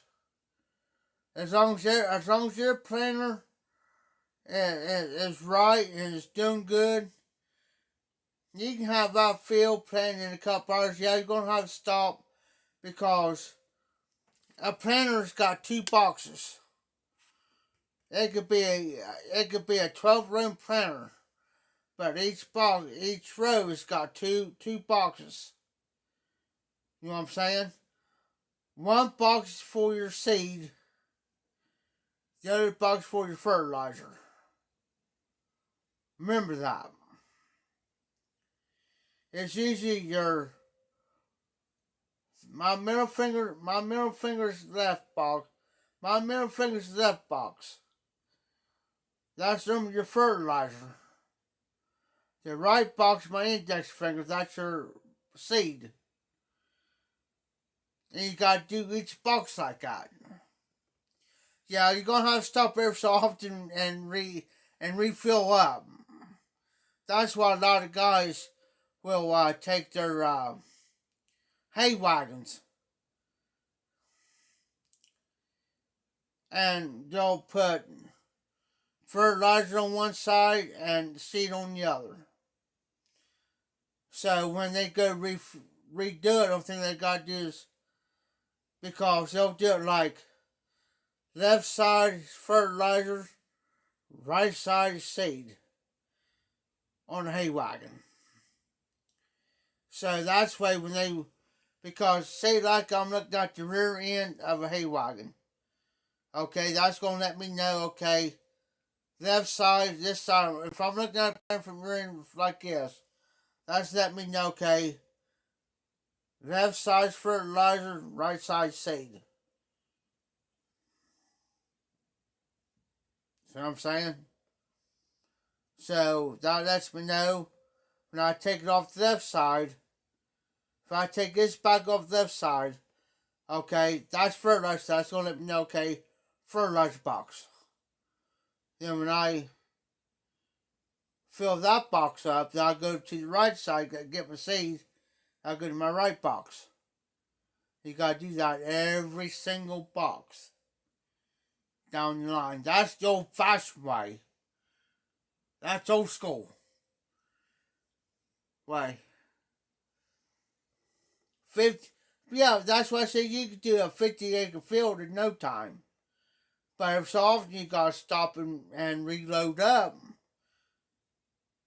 You can, like I say, about 4 or 5 hours or so, you can have about 50 acres done.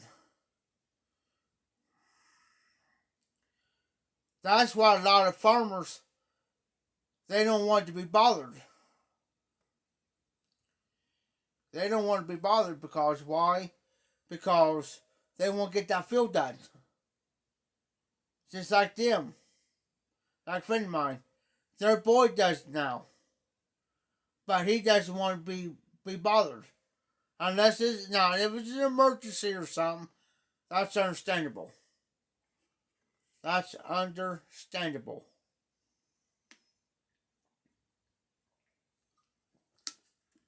But other than that, I'm the same way.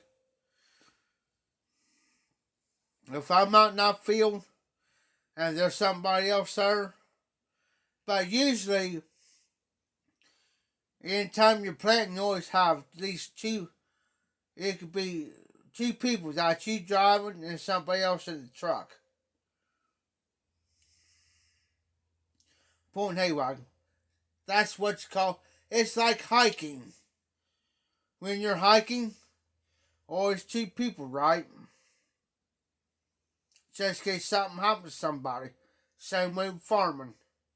Always two people, at least three. these three people. Just in case something happens. You know, maybe the tractor may catch on fire or something happen to the planter or something may happen to you. You always have got, it's called a buddy system. That's the word I'm looking for. It's like hiking. You have a buddy system. Same way with farming. You got a buddy system. And always carry two-way radios. Because maybe something might happen to you in that tractor. Say like you get sick, or you about to pass out, or you got to go emergency bathroom break. That's why somebody in that truck, that's why they always pull like hay wagons with the fertilizer stuff, fertilizer seed on there. They go back there and pull that pin out real quick. You know what I'm saying? They could pull that pin to disconnect that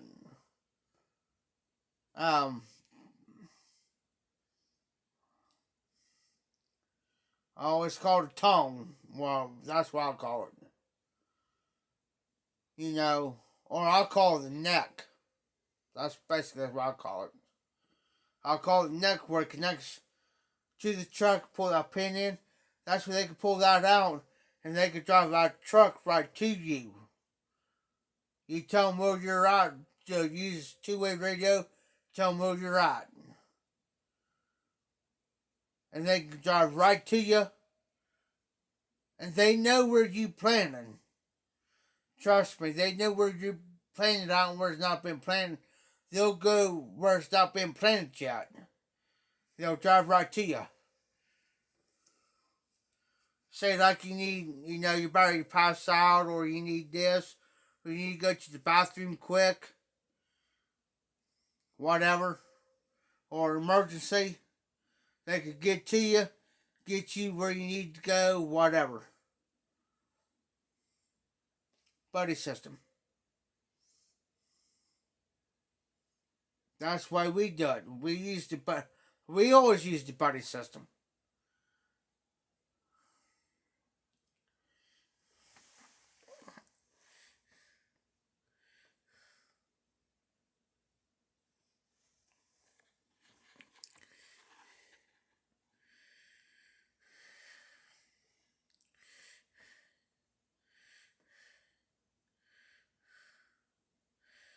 Well, yeah, country.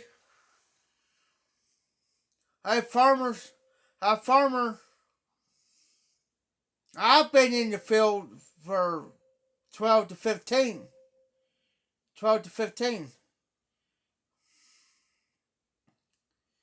Now, with 117 acres, if he works non-stop to plant the dairy farm field, non-stop, how long do you think it takes him? Well, if you take 110 acres, okay, and just plain 110 acres. No, let's take this back. 117 acres. Now it's divided in two parts.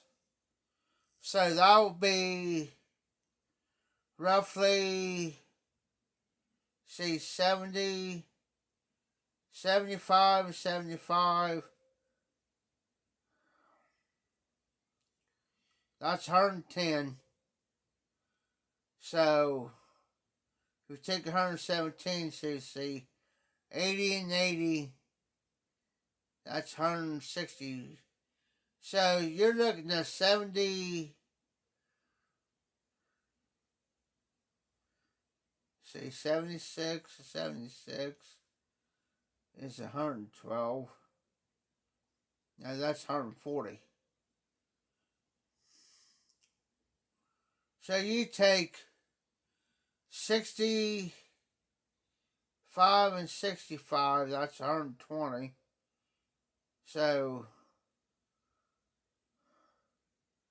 63 and 63, That's 120, no, 55 and 55. About 56, 57 acres per side. I'm going to rough it out at about 57.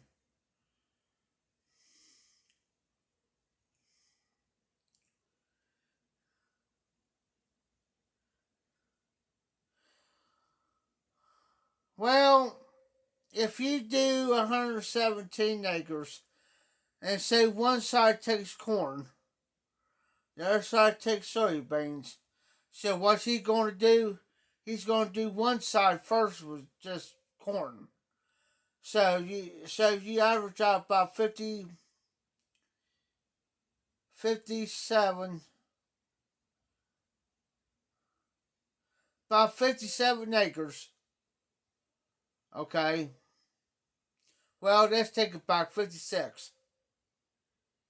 Okay, 56, 55 to 56 acres, just depending. He may go a little bit further than that, about 57. Okay? So it might take him approximately, on a good day, if it's not muddy or anything, his ground's kind of dry a little bit, roughly it might take him about 5.5 hours, 6 hours. Roughly. On either side. Now, the one side towards the front of the road might take a little bit longer. Because it does, there are certain spots up by the road it's a little muddy. Depending how much rain there is. But roughly about 6 hours. So if he starts like at 7 in the morning,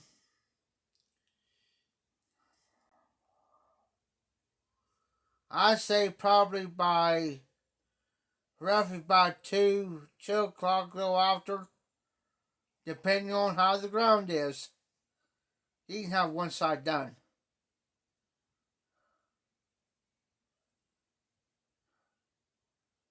Then he's got to make sure all that's cleared out, except for the fertilizers. Then he can start on the soybeans. And that means you'll have another hay wagon with fertilizer and soybeans. Even though he's got a wagon over here full of fertilizer corn, he won't touch that fertilizer. Because I can go back and then get the money back. He'll just use the soybeans and fertilizer on the other hay wagon. They get a little bit more extra than normal to be on the safe side. Because you don't want to run short, then he's got to turn around and go back and get more. They're trying to save much as they can. And that ain't including getting 917 acres done. That's not including getting 110 acres done. So he might take, say like, excuse me. So if he takes say like he's planting corn. Okay, he's got plenty left over of corn and soybeans on the one hay wagon. He'll take that up there and he may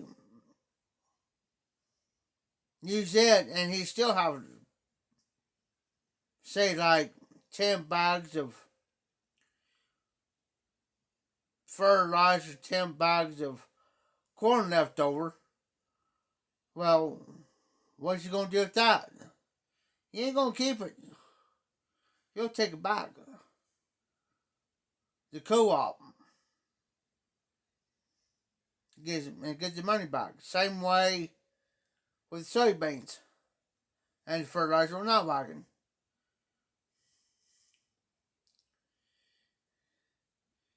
He'll take he'll take his regular pull behind trailer, load it all up one time, and take it back.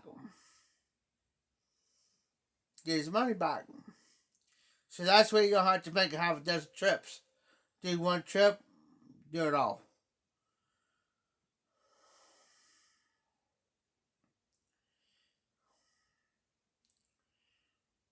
So, and it is planting season too. But most farmers won't plant. Planting season started here about a week or so ago. Usually, they normally start about 2 to 3 weeks. The last 2 or 3 weeks in April, up until about middle of May, June. But it also depends upon the weather and how much rain we get. That's here in the high. That's here in the high. Typically, the typical planting season around here is about 2 to 3 weeks. The last 2 to 3 weeks of April, up until maybe the end of May. They try to plant before the first 2 weeks of June. Usually.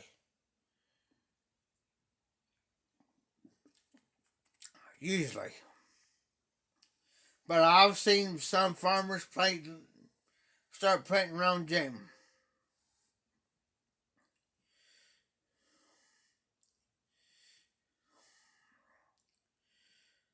But it all depends.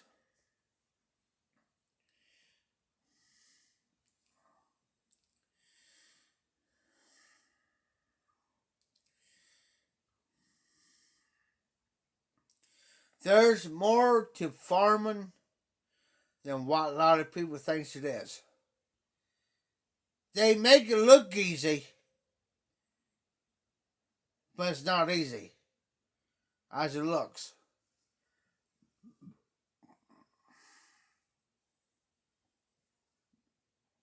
I would love to go back out there and do it.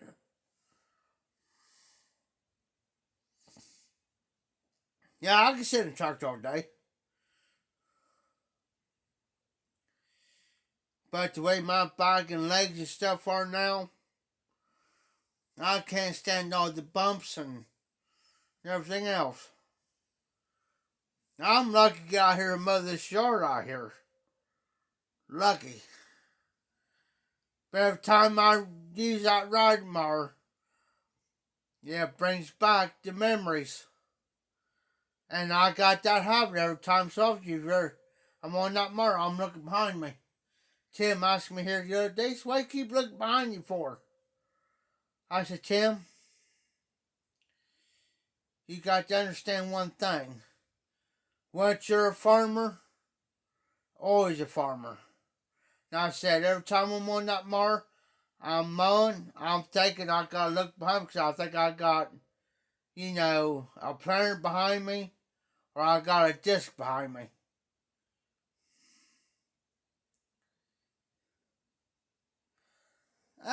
There's really ain't no science behind it.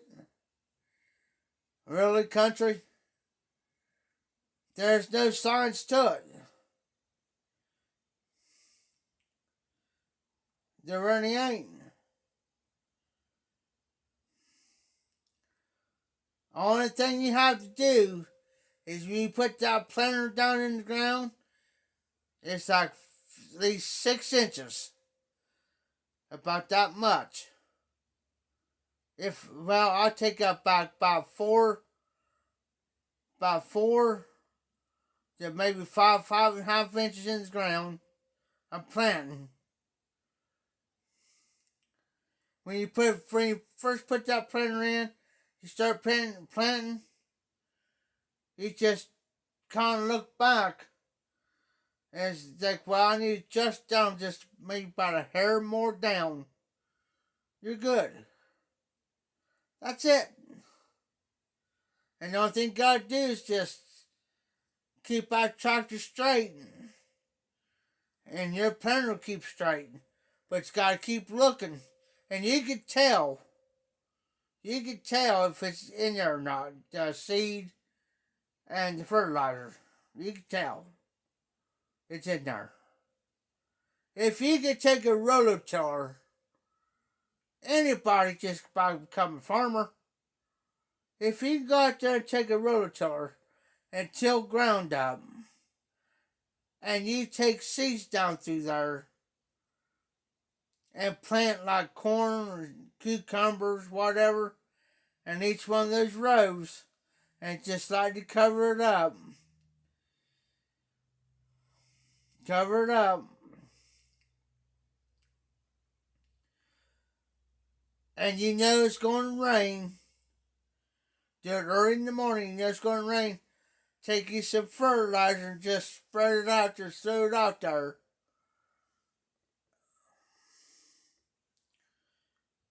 Not too much or you're going to burn it up.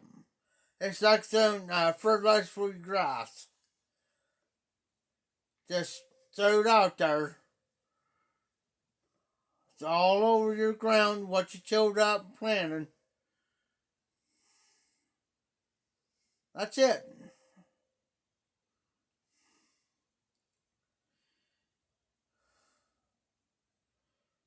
It's just plain common sense. That's it.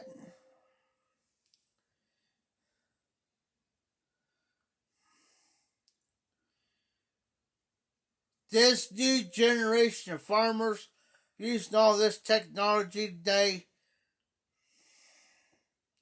I don't call that farming. I just call that playing around.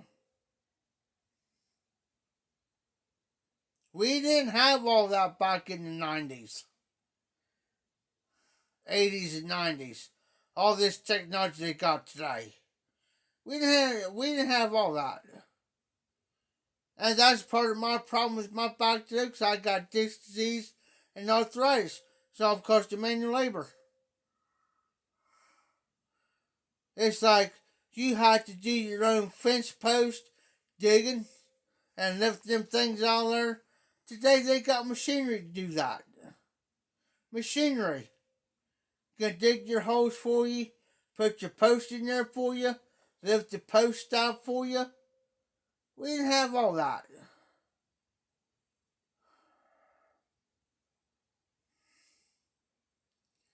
I wish we did. Make a heck of a lot easier. It ain't nothing. It wasn't nothing for me to take an old log post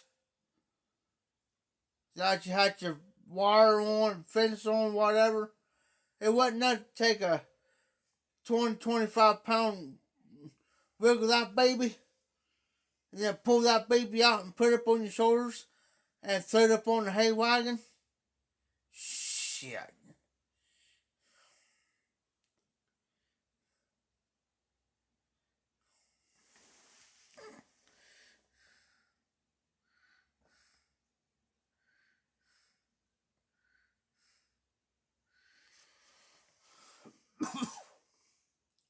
Yeah, people do that. And you know, country, here's a little secret I'll tell you. You know that I know a guy, and most farmers do this now, especially if they're in retirement, which means they can't farm anymore.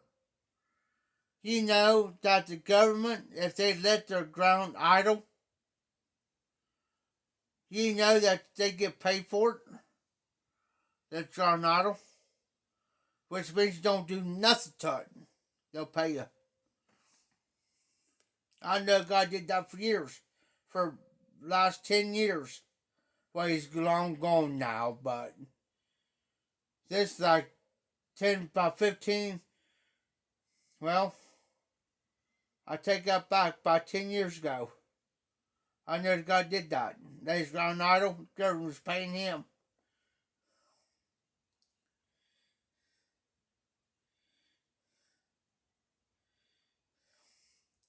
Well, stop and think about it. Think about it. You take 200 years ago, or 100 years ago, They didn't have the farm machinery. The only thing they had was a garden hoe or a shovel. Or they had a horse drawn thing where they had this thing had a big wheel to it with the handle, and there should be like a shovel thing down there, and that's how they did it. Think about it.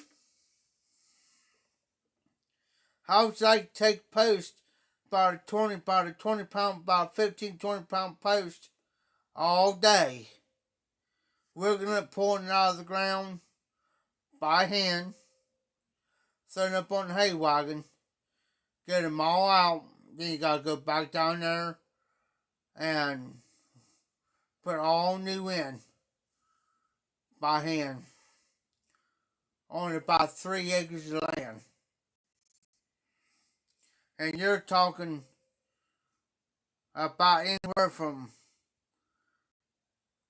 30 to about 40 posts. In other words, but see, this is how we did it. This is how we done it. One, like my job was to we could pull them out, okay, and throw them up on the hay wagon. And what this other guy did was he waited till I got about 7 posts out. And then he'll start where I start out down here, like down this way. He'll start the first one. So what his job was is put the new post in, bury it, put dirt back in, all the way around. In other words, I was taking out the old, he was putting new in. Make the job 10 times easier on you. Trust me. And then when he got down to about the 10th post, then this guy down here will start putting the wire on. Barbed wire. 2 guys. Barbed wire. Which means he'll put the first, reason why I took 2 guys. The first guy he'll start with 2 barbed wires spaced out. He'll start coming down. Then the only thing the third guy had to do was put the bottom on. But it was on a spool. On a spool. All the way around. Groovy. Makes the job groovy. So there'd be total 4 guys. Me pulling out, got a new guy putting it in, one guy taking care of 2 spools, another guy taking care of the last spool, a barbed wire. But I tell you a little secret of what we used to do to the wooden fence. You ain't supposed to do it, but we did it. An old farmer taught us this. But you ain't supposed to do it, but I really ain't gonna say it because I don't want to get a strike.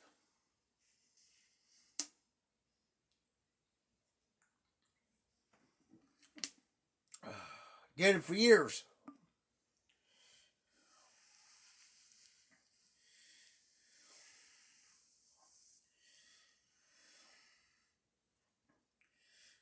Did it for years. And the only thing you need is a paintbrush.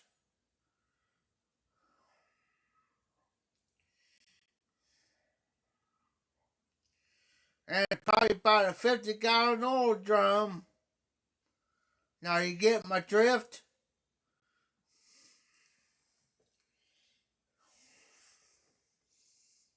Now put 2 together.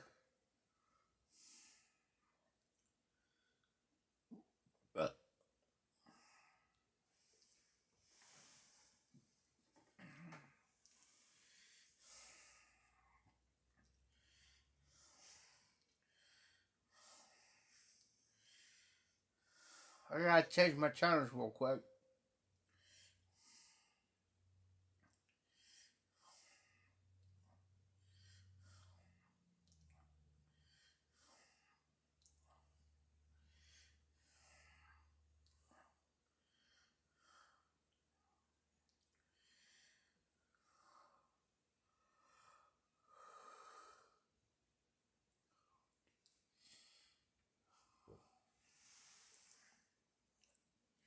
Yes, I just said it. Paintbrush, oil drum.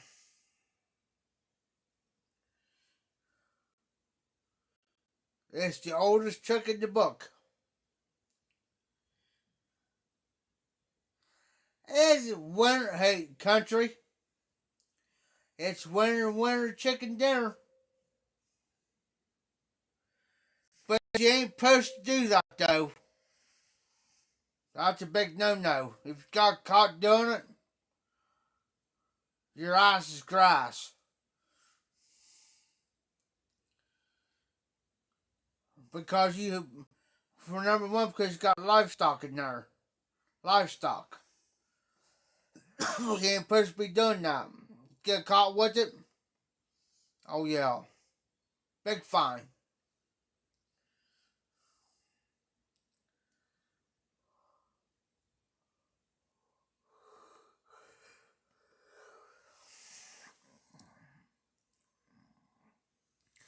But you ain't supposed to be doing that.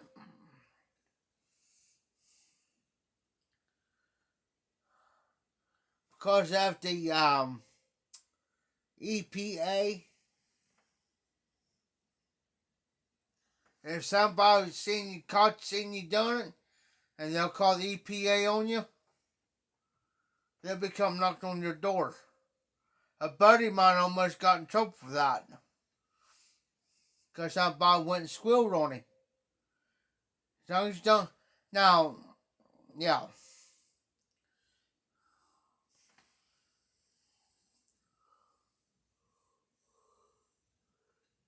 Yeah, he's supposed to be.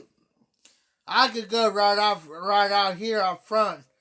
There's wood that's connected to the mailbox out here. I can go out there and do that as long as I don't get caught or somebody calls. I'm good.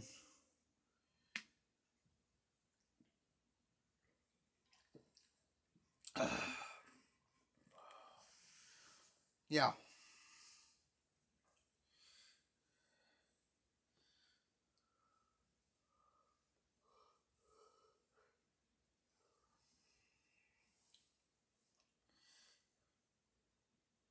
Now, if you take it on the inside, like garage or your barn, then do it, and let it dry. Redo it again, let it dry good. And then if you take it out there and put it up, nobody gonna say squat.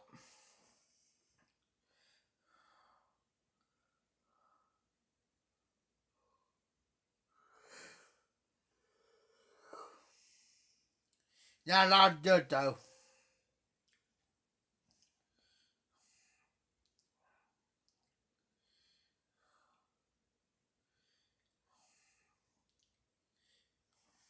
Oh.